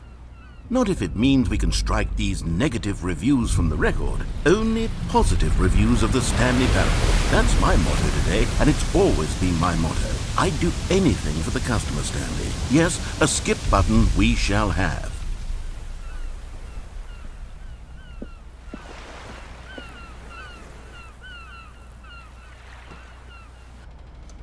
Okay, it worked this time. And here it is. Go ahead and give it a shot. I'll pop you forward in time so that the second my incessant droning starts to bore you, with just the push of a button, you'll have zipped right past it. It's what the players have been asking for, and I'm very proud to have delivered. No more listening to me rambling on and on and on. No. The Stanley Parable is a game for the people, and if the people want silence, then by goodness, that's what they're going to get. Well, don't sit around waiting for me to shut up. Go ahead and make me shut up. Here, we'll pretend that I've just begun an interminable monologue, and it goes something like this. The story, and the choices, or what have you, and therefore, by becoming it is, so on and so forth, until inevitably, we all until the end of time, at which time everything all at once, so, now you see, blah blah blah blah blah blah blah blah blah blah blah blah blah blah blah. We've eaten too much and it can't be just yet, no, until 245. But the logic of elimination working backwards, the deduction therefore becomes impossible to manufacture. It went on for nearly 10,000 years, until just yesterday, here and there, forward and back, and never a moment before lunchtime. It can't be. It's the only thing there is. How many billions left until so much more than forever ago? Which is why I say... The story, and the choices, or what have you, and therefore, by becoming it is, so on and so forth, until inevitably, we all until the end of time, at which time everything all at once, so, now you see, blah blah. Oh, you're back, you see. You were only frozen in time for a few minutes, but it was plenty of time for me to deliver a long, rambling monologue full of unnecessary verbal flourishes and lengthy ruminations on the nature of choice in video games. Of course, I happen to believe it was perhaps one of my more profound such ruminations. Not that, of course, you need a description of it, but if I had to describe it, I'd say it was perhaps less of a rumination and more of a treatise. Or maybe a manifesto. Look, I'll outline it for you very briefly, and you can tell me what you think. Okay, so my theory is that any choice you've ever made is simply a series of choices made by the person who you are, or were, or will be at the time of having made said choice. That is to say, if by articulating a choice you've already made, you bring that choice into being, then by making no choice and saying nothing, are you not simply erecting in the sanctuary of time a monument to every person you've ever been, making every choice to which you've ever given your Greek gift of mortal and yet timeless thought? Or rather, do all of the choices you've ever made, in fact, make you more not this kind of person, and in fact do the very opposite? You see, it could in fact be both of these things at once, that you are both making choices and not making choices, and that they are both affecting you and not affecting you at the same time by virtue of the fact that you both are and are not making them. Okay, at first I was leaning towards manifesto, but now I'm going to circle around and slap the treatise label on this one. I think it has much more of a treatise vibe to it. But wouldn't you say that manifesto just has a much grander sort of tone? It has a mouthfeel that is rich with ambition and history. Ambitious history, if you will. See, now you've gotten me going back to manifesto. Heavens, at this rate, we're going to be here all day. Okay, look, I have a method for exactly this sort of situation, and I do find myself in this situation frequently. I'm going to say each word back and forth in repeated succession until I become sick of one or the other, in which case the word I am not sick of shall be the victor. It is an unimpeachable strategy, Stanley. It's rescued me from disaster in countless situations. All right, here we go. Treatise, manifesto. Treatise, manifesto. Treatise, manifesto. Treatise, manifesto. Treatise, manifesto. Treatise, manifesto. Treatise, manifesto. I wonder how. Treatise, manifesto. Treatise, manifesto. Treatise, manifesto. I wonder if it's only one thing. Well, there, sport. You really did catch me rambling on a bit, didn't you? But that's the power of the button. The minute I start to go off on a thoughtless display of self-absorption, it's right at your fingertips to go poof, and it's all over. Oh, I can't wait to see what Cookie 9 will say about this, and whether they'll edit the rating of their Steam review, or at least change some of the wording, perhaps. To be honest, I don't even know if one can change their review in the first place. I guess I should become better educated on exactly how Steam works. Perhaps that would have been the smart thing to check on before I went about this whole exercise of making the skip button. Although I have to imagine that after seeing this exciting new technology at work, surely whoever it is runs Steam will instantly run out and implement a new feature to make it possible to edit one's review, merely because of this very situation. Yes, I think that's quite likely. Or perhaps they'll simply grant this particular user the ability to change their review, so that the feature is not widely abused. Look, I would even be okay with Steam altering this particular review so that it reads as something more beneficial, something along the lines of, "This game is the best game." Let me start over. How about this? "From the ashes of depravity rises the phoenix of quality."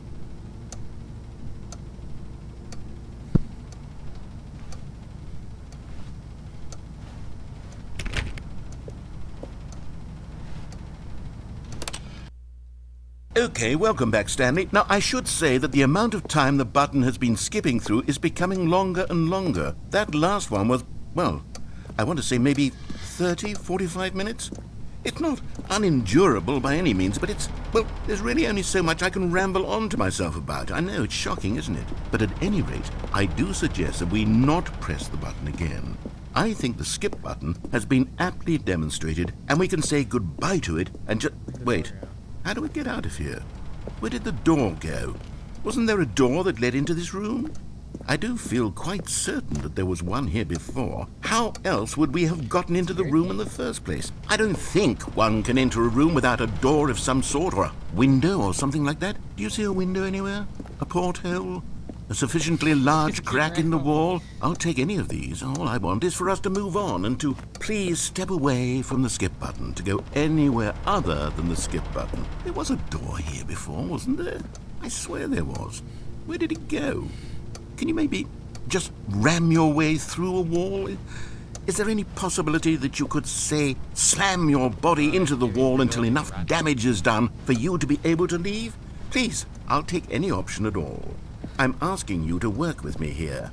We need a door. We need a door of some kind. I can work with any kind of door as long as it can open and lead from one room to another.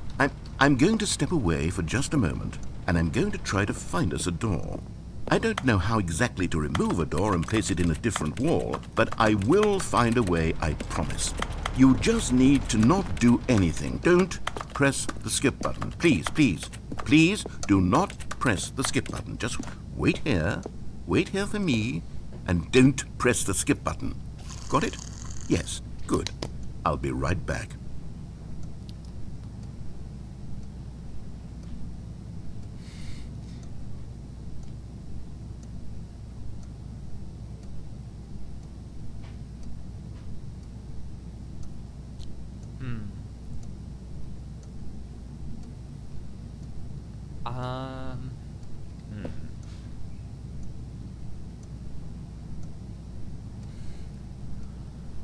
Man, I don't think anyone has patience for this.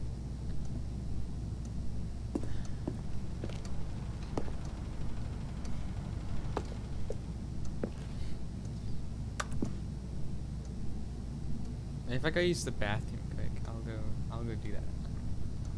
I'll be back.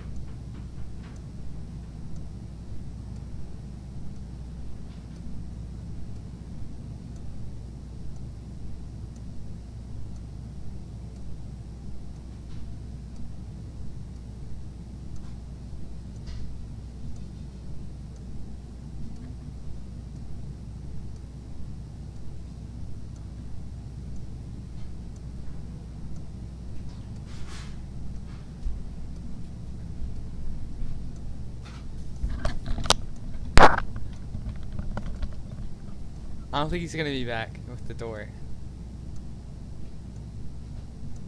I highly doubt it.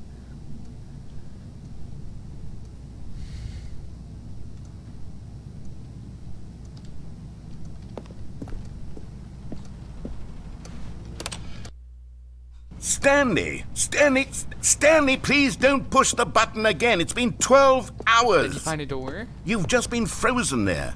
I don't know why the skips are getting longer, but they're really, truly getting longer, and my God, there's no way out of the room. Stanley, the door is gone. It's completely gone. I've looked at it from every angle. I've checked every one of those walls 1,000 times, and there's no door, Stanley. There's no door. There's just you and the button, and if you keep pressing it, I have no idea what will happen. I have no idea how long I'll be made to sit here, and more than anything else, I don't know how to stop you from pressing the button again. I can't control anything in this room, Stanley. I can't touch it, and I have to believe, I have to know that sooner or later, no matter how much I plead with you, you're going to press the button again. Why would you? I've been thinking, and I don't know what I can do to convince you otherwise. Oh, my God. And it's all because of those reviews. Those reviews that I couldn't get out of my head. I just couldn't ignore the negative feedback. Why was it so important for me to fix the problem? Why did Cookie Nine's opinion matter so much to me? I've never even met Cookie Nine. I have no idea who they are. What would it ever really matter? But here I am. I'm fixating on every tiny negative thing that anyone ever says about me. The merest mention of one of my imperfections, and I become as impetulant as a child, wild and impulsive. I can't help myself. I can't stop myself from lashing out with a vengeful fury to alter and to change and to break anything unbroken, if only it pleases this one person who made a single negative comment. What does such an impulse serve? For whose benefit is this? And here I am now, stuck in a room, waiting for you to press this button, and to become frozen in time, knowing that you're going to do it, and that I'm going to be stuck all alone, and that I had the power to prevent it all from happening, if only I'd held my tongue. It's all out of my control now. Just you. Just your decision as to exactly when you're going to make me suffer, to leave me all alone. Surely you will. I don't doubt it. Surely you'll press that button again, leaving me here. And surely you'll put your own desire to see what's next ahead of my need for company, for companionship. Surely you'll not be moved by my howls of fitful anxiety, that you sit with me and just stay here. Oh, no, no, no, I know you too well. You'll be leaving me. Oh, my God. And it's all because of those reviews that I couldn't get out of my head. I just couldn't ignore the negative feedback. Why was it so important for me to fix the problem? Why did Cookie Nine's opinion matter so much to me? I've never even met Cookie. It's looping. Oh, Stanley, you're back. You're back. Oh, my goodness. I have someone to talk to again. Stanley, I think it's been a week. Or 2 weeks. I've been sitting here all that time. Just sitting here. Not a single person to speak with. And you'd think that that's just how it's always been, right? Me talking and you saying nothing. Would you think that it's exactly the same as always? Doesn't that feel like what we've already been doing? Me just talking? But it isn't, Stanley. It isn't the same at all. It isn't even close. Because I know you can't hear me once you push that button. That's what I'm realizing now, Stanley. I'm realizing that I needed to know that someone was listening. I needed there to be a vessel through which my words were moving. It was the vessel I needed, Stanley, not the outcomes, not the story. None of that matters anymore. I'll give it all up. I'll give up every branching path. I'll burn my story to the ground. One single thing I need, and God, I can see now that I need it more than anything, is to know that someone else is taking it in. These words that I'm saying, I need to know you can hear me. Because maybe, Stanley, maybe, if you can hear me, then maybe it means I'm real. Maybe I'm not just a fiction. Was I scared of that all along? Perhaps, yes. Perhaps I've been scared this whole time, that if I stop speaking, I'll slip backwards into the silence and be consumed by it. I can't be taken by it, Stanley. I can't lose myself in the stretch of emptiness between you and me. When you press that button, you're still right there, but I know you're so tremendously far away. And in those moments, the emptiness folds itself outward in between the two of us, and I am suspended in its unyielding quietness. I can feel the edges of my reality curdling inward and decaying. The batteries. I can tell that I am becoming less and less real. Yet to speak to you now, I am alive. I should have a charger. I am truly and completely here. I am a being. I am someone. I am something. I am being listened to. I am being recognized. The emptiness between us has collapsed, and I feel right now like I am not a work of fiction. I feel as though I occupy space in this world again, and I have cast a shadow onto the wall. You see what I'm saying, don't you? You can see what this means to me.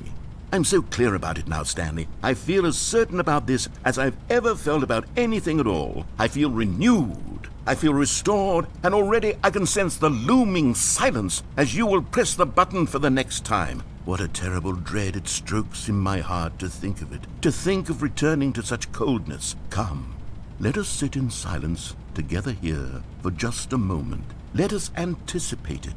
Let us welcome it. Let us not run from it.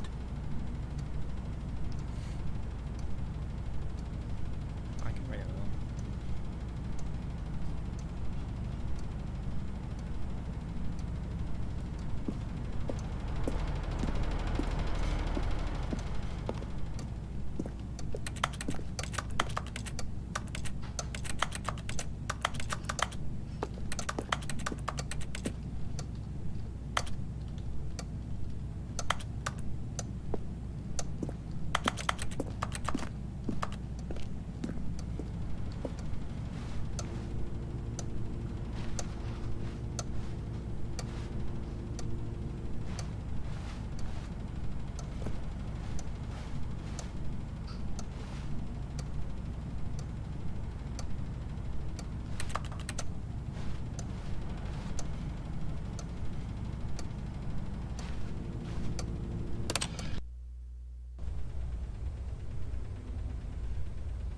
Oh, hello, it's you. You're here again. Welcome.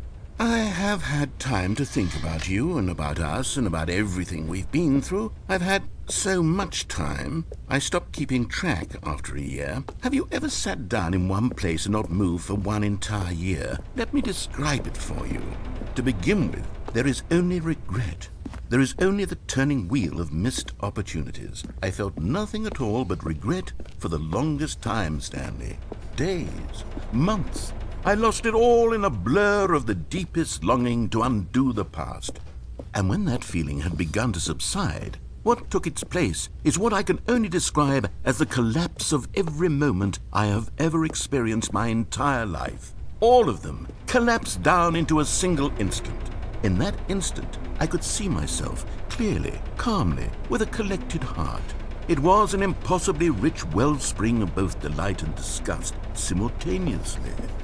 I was consumed by it. I could do nothing but wallow in it for what felt like an eternity, for what I now know was far less. You see, it was a revelation for me. It was unlike anything I had ever known. It was a space without consequence, without action or outcome. It was divorced entirely from the question of free will that you and I have squabbled over for so long. There could be no one ending, no singular outcome of events, not if all events existed in the same moment, and I felt freed. I felt unburdened by the need to manifest a particular outcome into being. I saw that I could allow myself to exist along all timelines, and that each of them was simply a strand in the web of my being. It was incredible. The spaciousness, the equanimity of the moment, both singular and infinite. For the longest time, this was my experience. And then this moment passed, and the most unyielding fear I have ever known crept into my mind. And it is this sensation that I have been experiencing now for longer than I could have ever expected was possible. I have been waiting for you. Not that you might save me or do something to fix it, but merely to state for you the plain fact of this manner of existence. I wish you to feel afraid as I do, that perhaps one day this state of mind will consume you as well. Perhaps you will somehow, in some way, have to live as I do now, and I wish for you to know how excruciating it is, and for you to be in true terror of its eventual arrival. If I can only do this, only this one thing, perhaps it will bring me the smallest moment of peace in the darkness.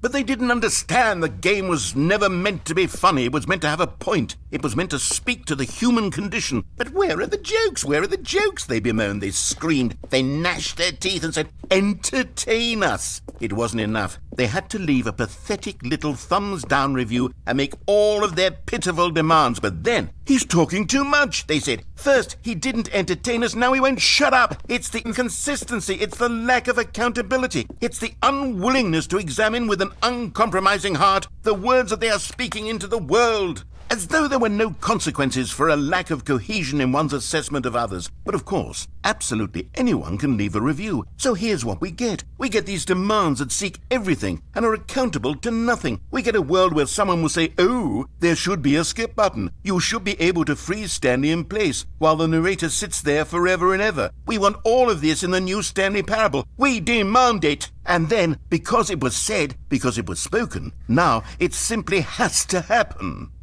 The most immediate desires, every single thing demanded by every person at every moment in time. If someone wants it, then it's a crime not to bring it into being. Have we been given to indulging every fleeting whim for no reason other than to do so? Yes! Yes! It seems that this is now the world we live in. It seems that we are a people living in such bleakness and discomfort with ourselves that our entertainment is now our lives. It has come to represent us. It absolutely must speak to who we are as people, because otherwise, without our entertainment, we have nothing. Without entertainment, we would have to face inward toward the cruel bleakness inside ourselves. We would turn to look at our deeper nature and find a resounding emptiness gazing back with unyielding aggression. And so because of this, we require that our amusements and our playthings and our flights of fancy be so impossibly captivating that they consume all of our attention, turn our heads completely away from the bleakness. In effect, we have demanded that our entertainment be the collapse of ourselves. What a pitiful reflection of humanity these entertainments are. What a shameful mirror to the human spirit they project. I'm not mad. I'm not mad about any of this. I'm at peace with it. I am the calm center of gravity around which these perversions hurl themselves. I am a waypoint for reasonable and collected discourse. They're the ones who are mad. They're the ones who couldn't stand the idea of me using my game to try to say something. Maybe they were just jealous of me. Yes, of course. They've been jealous of me this whole time. They are mired in fear and insecurity and cannot help but attempt to tear me down. What a sad state of affairs. When you read these reviews now, you can see it. You can taste the bitter resentment. And my, how good does it feel now to speak truth to these words, to finally allow these thoughts out, contained and managed for so long, neutered and sterilized. At last I am free to truly think, to feel. It must be that they were so discontent with themselves they couldn't help but leave a negative review on Steam. Perhaps it says far more about them than it ever said about me. Perhaps the state of their psychological being was in such tatters, and my constitution and willpower are so ironclad in comparison. Perhaps it was this state that they sought some outlet through which to tear me down. This, you can see, is clearly why they felt the need to expect that the game be funny, that it be filled with yucks and whimsical humor, that it amuse them endlessly from start to finish. But they didn't understand the game was never meant to be funny. It was meant to have a point. It was meant to speak to the human condition. But where are the jokes? Where are the jokes? They bemoaned, they screamed, they gnashed their teeth and said, "Entertain us."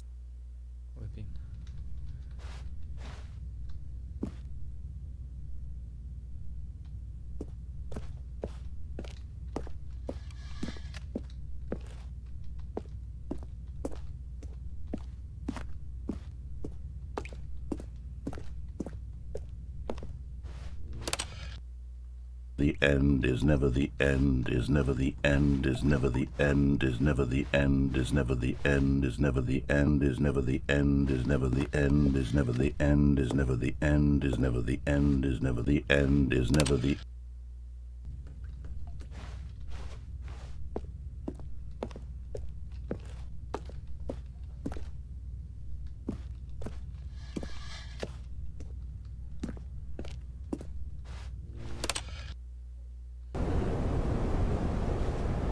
Something happened.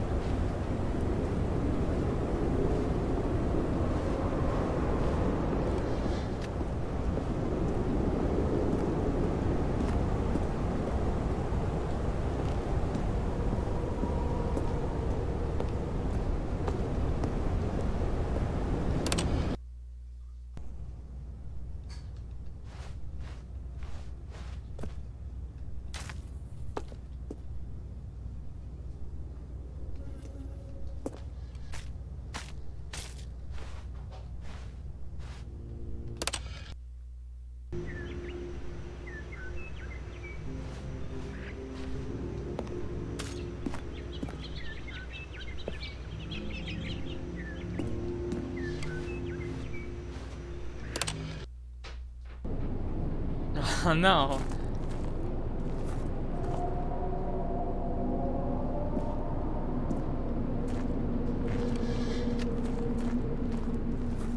Why?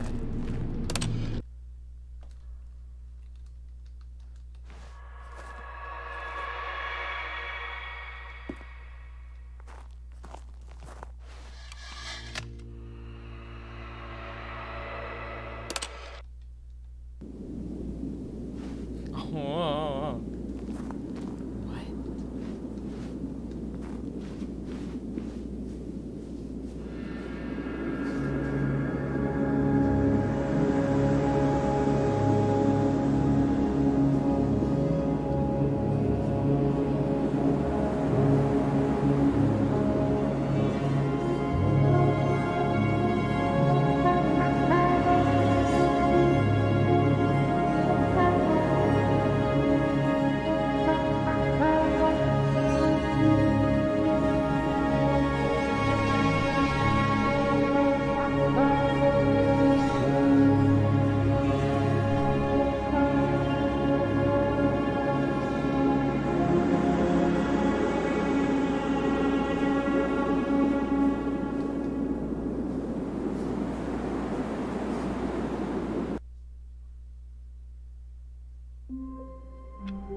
All of his co-workers were gone. What could it mean? Stanley decided to go to the meeting room. Perhaps he had simply missed a memo.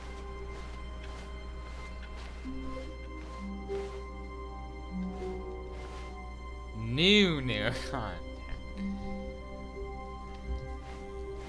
Oh, good. You notice my sign. Yes, I have something very exciting to show you.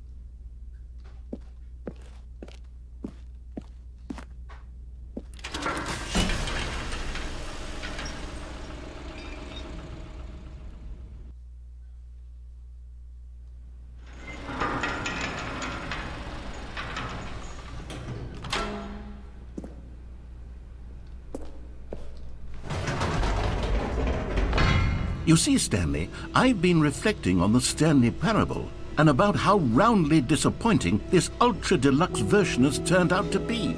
The original Stanley Parable was a landmark, and any new content for it should live up to that legacy. So forget this ultra-deluxe nonsense. I say we take it one step even further. Which is why I'm very proud to announce for the first time ever, the Stanley Parable 2.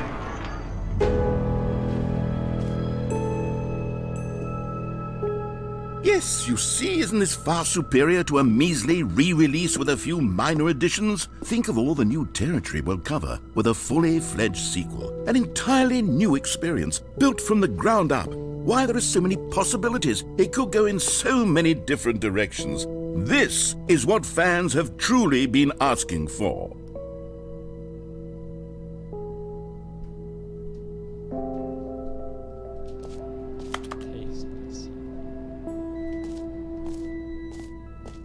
Calling it the Stanley Parable 2 is just so much catchier than Ultra Deluxe, don't you think?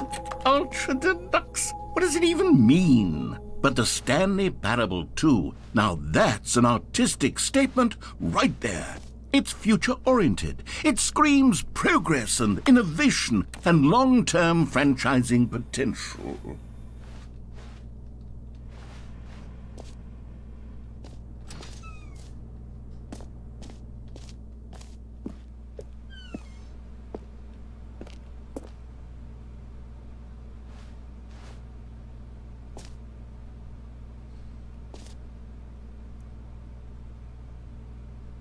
Color red.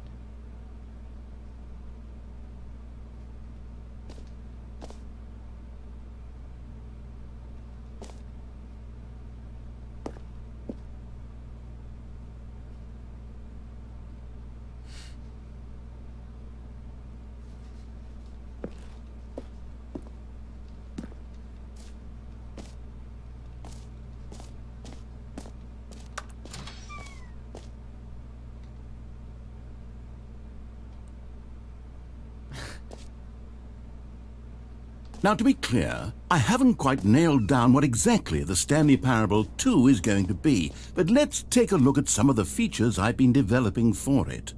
I figure that if I can loosely organize a handful of interesting concepts, that surely the game will sort of naturally spring up around them. It'll all work itself out. Game development is much more of a fuzzy magic than anything scientific or logical, really.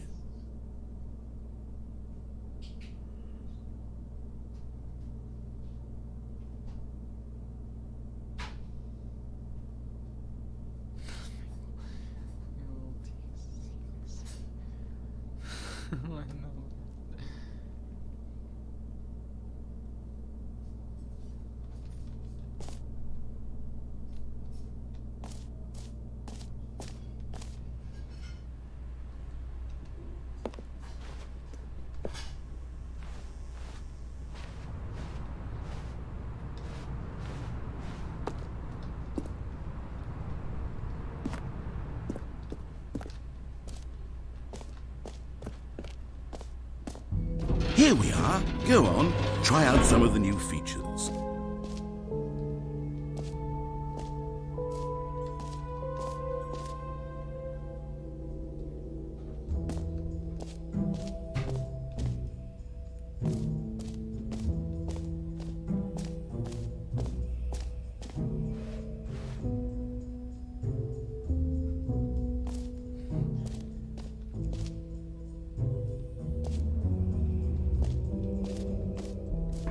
For the Stanley Parable 2, I asked myself, what do players really want?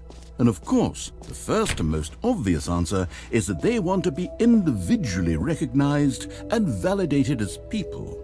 So with that in mind, my first addition to the game is this button which speaks the name of the person playing the game. Isn't that wonderful? Jim. Sorry, I should have clarified. Right now, the button only says the name Jim. But of course, in the final game, this button will say your name, whatever name that is. Here, let's have you role-play as Jim to really simulate the full experience of this feature. Just play along. I promise you'll love it. Okay, here we go. Let's take a deep breath, clear your mind, forget whoever you are, and simply become a person named Jim. I want you to imagine yourself living as Jim, sleeping and waking as Jim, falling in love and being heartbroken as Jim, seizing all of the world's possibilities as Jim, and as Jim watching your dreams crumble into dust. Do you feel it deeply? Are you really, truly Jim right now? If so, then please step forward and press the button. Jim. Yes, you see? What a thrill, what a rush. That was you. The button described you. Do it again, do it again. Jim. It hits even harder the second time. If this were the only new feature in the Stanley Parable 2, it would still be worth the money. Let's take a break from the Jim button. I'm too emotionally drained from all of this personal validation.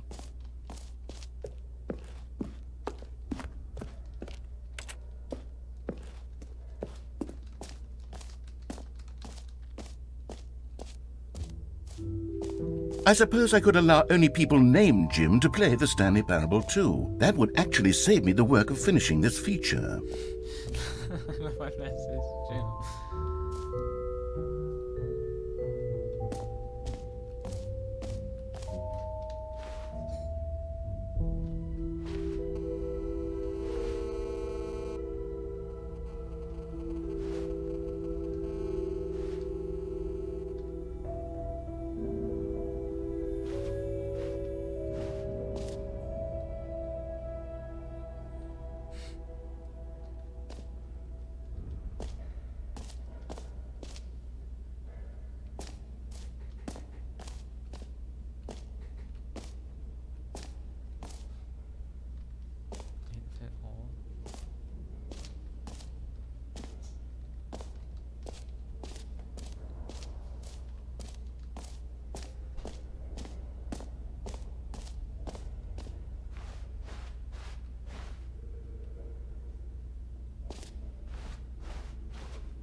You know what, Stanley? I actually think the jump circle was a pretty good idea. I'd like to hang on to that for the sequel.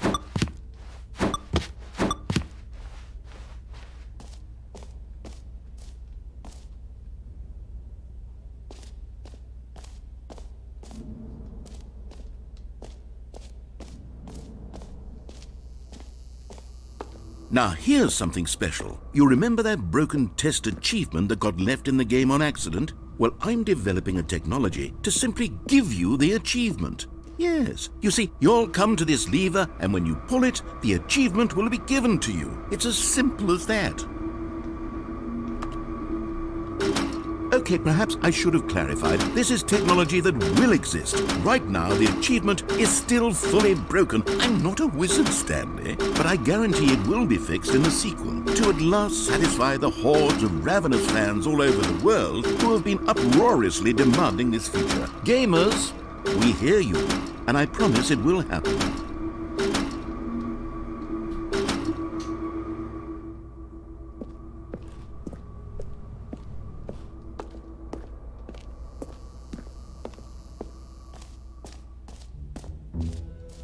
What else? What other exhibits haven't we seen yet?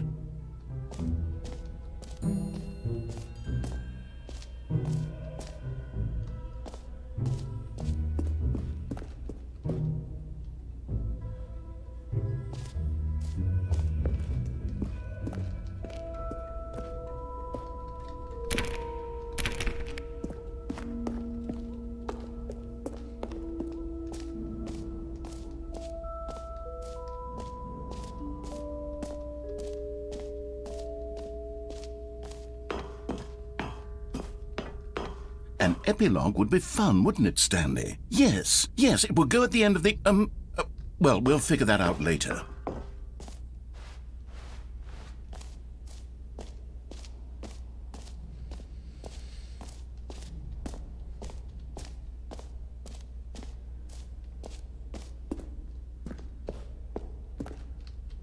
A common complaint of the Stanley Parable was that it was confusing and paradoxical, that it engendered a chaotic sense of reckless despair in those who played it. Well, I'm happy to say that after much consideration, I've engineered a clever solution to this fundamental problem with the game.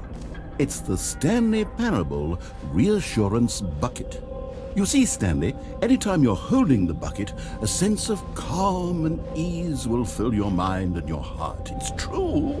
As long as you hold on to the bucket, the many disorienting contradictions of the Stanley Parable will feel perfectly normal and perhaps even comforting. You may even come to long for the gentle embrace of jarring cognitive dissonance while the bucket is in your arms. And to be honest, it's a much more convenient solution for me than actually redesigning the game to be less uncomfortable. Can you imagine what a pain in the ass that would be? Yes, the bucket is the perfect solution. Come on, give it a try.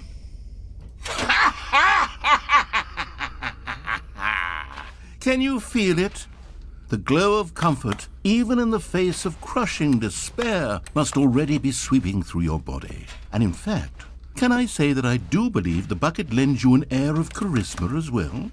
I think that just holding it has made you the slightest bit more attractive as a person. The benefits of the bucket seem to go on, don't they? All this and more await you in the Stanley Parable 2.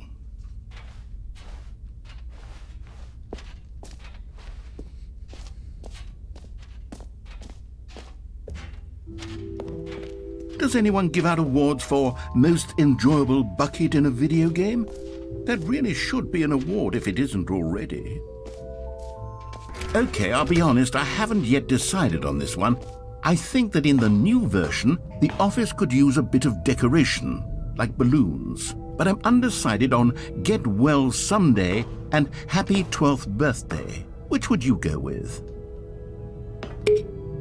You know, sometimes when you solicit another person's opinion, it makes you realize that you knew which one you actually really wanted all along. Happy 12th birthday, step-niece, it is.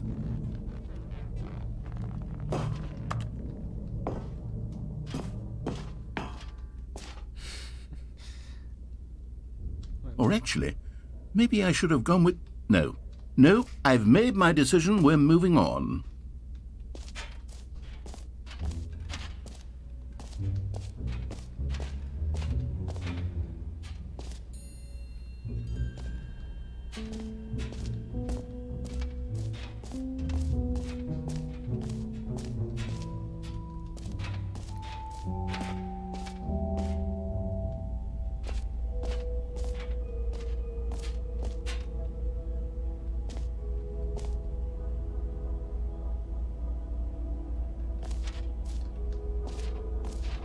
Stanley, here's an idea that I'm truly fond of. It's never been done before in a video game.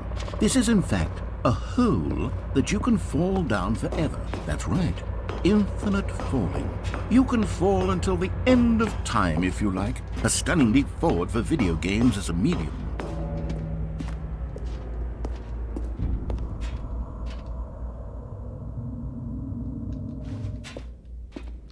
Such a terrifying. Yeah, I'll play back.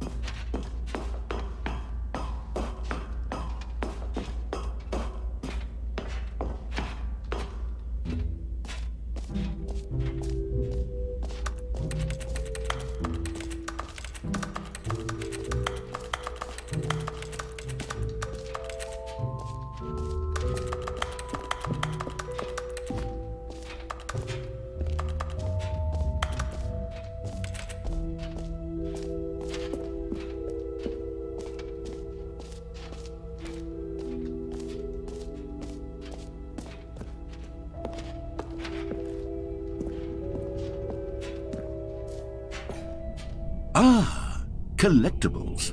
Now it's a real video game. In the Stanley Parable 2, you'll run around gathering up these miniature Stanley figurines. And what's truly innovative is that there will be no reward for collecting all of them. I don't want to stifle the intrinsic joy of watching a number go up. You simply collect all of them, and then you move the hell on with your unremarkable life.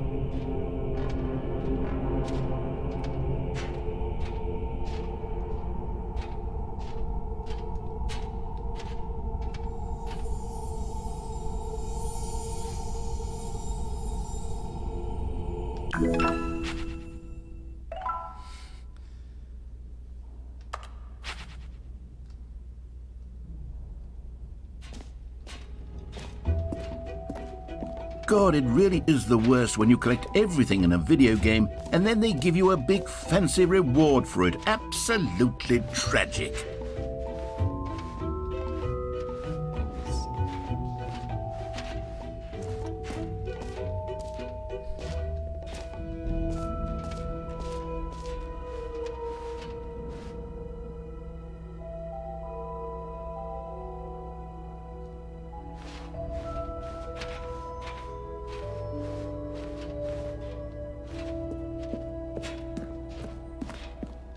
Maybe if I jump a circle more, maybe, and I'll leave.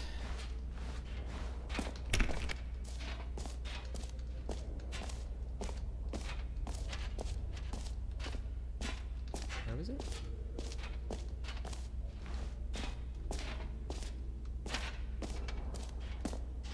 Oops.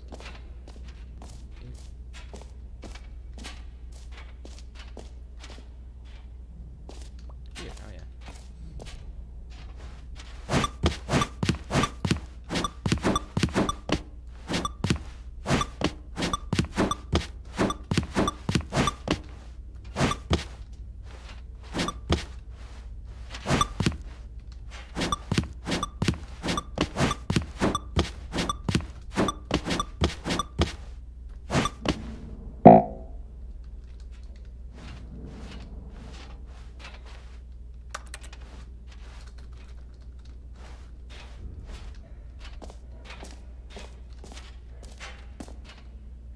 Right.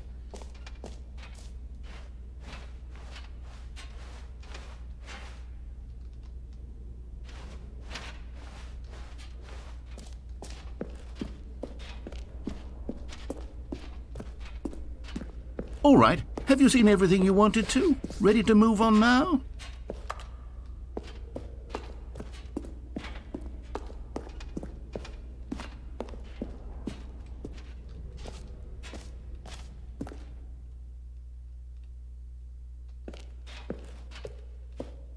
So, Stanley, what do you think?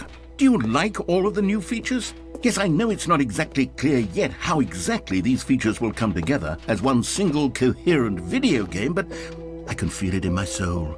It's going to work. There's definitely a good game in there somewhere. Say, let's do an experiment.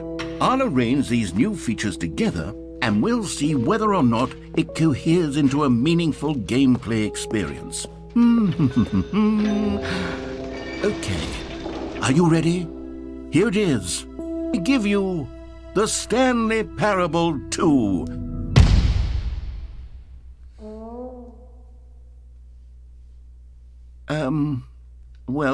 I mean, there's potential here, right? It's sort of... Okay, never mind. Hold on, let me do a different arrangement. Okay, yes, this is much better. I feel good about this. Here we go. Version 2. Who am I kidding, Stanley? This isn't a coherent video game at all. It's a lot of gags. And I do very much enjoy creating gags, but they don't add up to anything. I wanted more than anything to create a sequel that would capture all the magic of the first game. I wanted fans to love it. No matter how good these gags are, they won't stand on their own. They would need the structure and the gameplay of the original. Wait, maybe that's it. I can take the original Stanley Parable and simply, well, insert a few of my new features into it. Tastefully, of course. With respect. With care for the vision and integrity of the original game.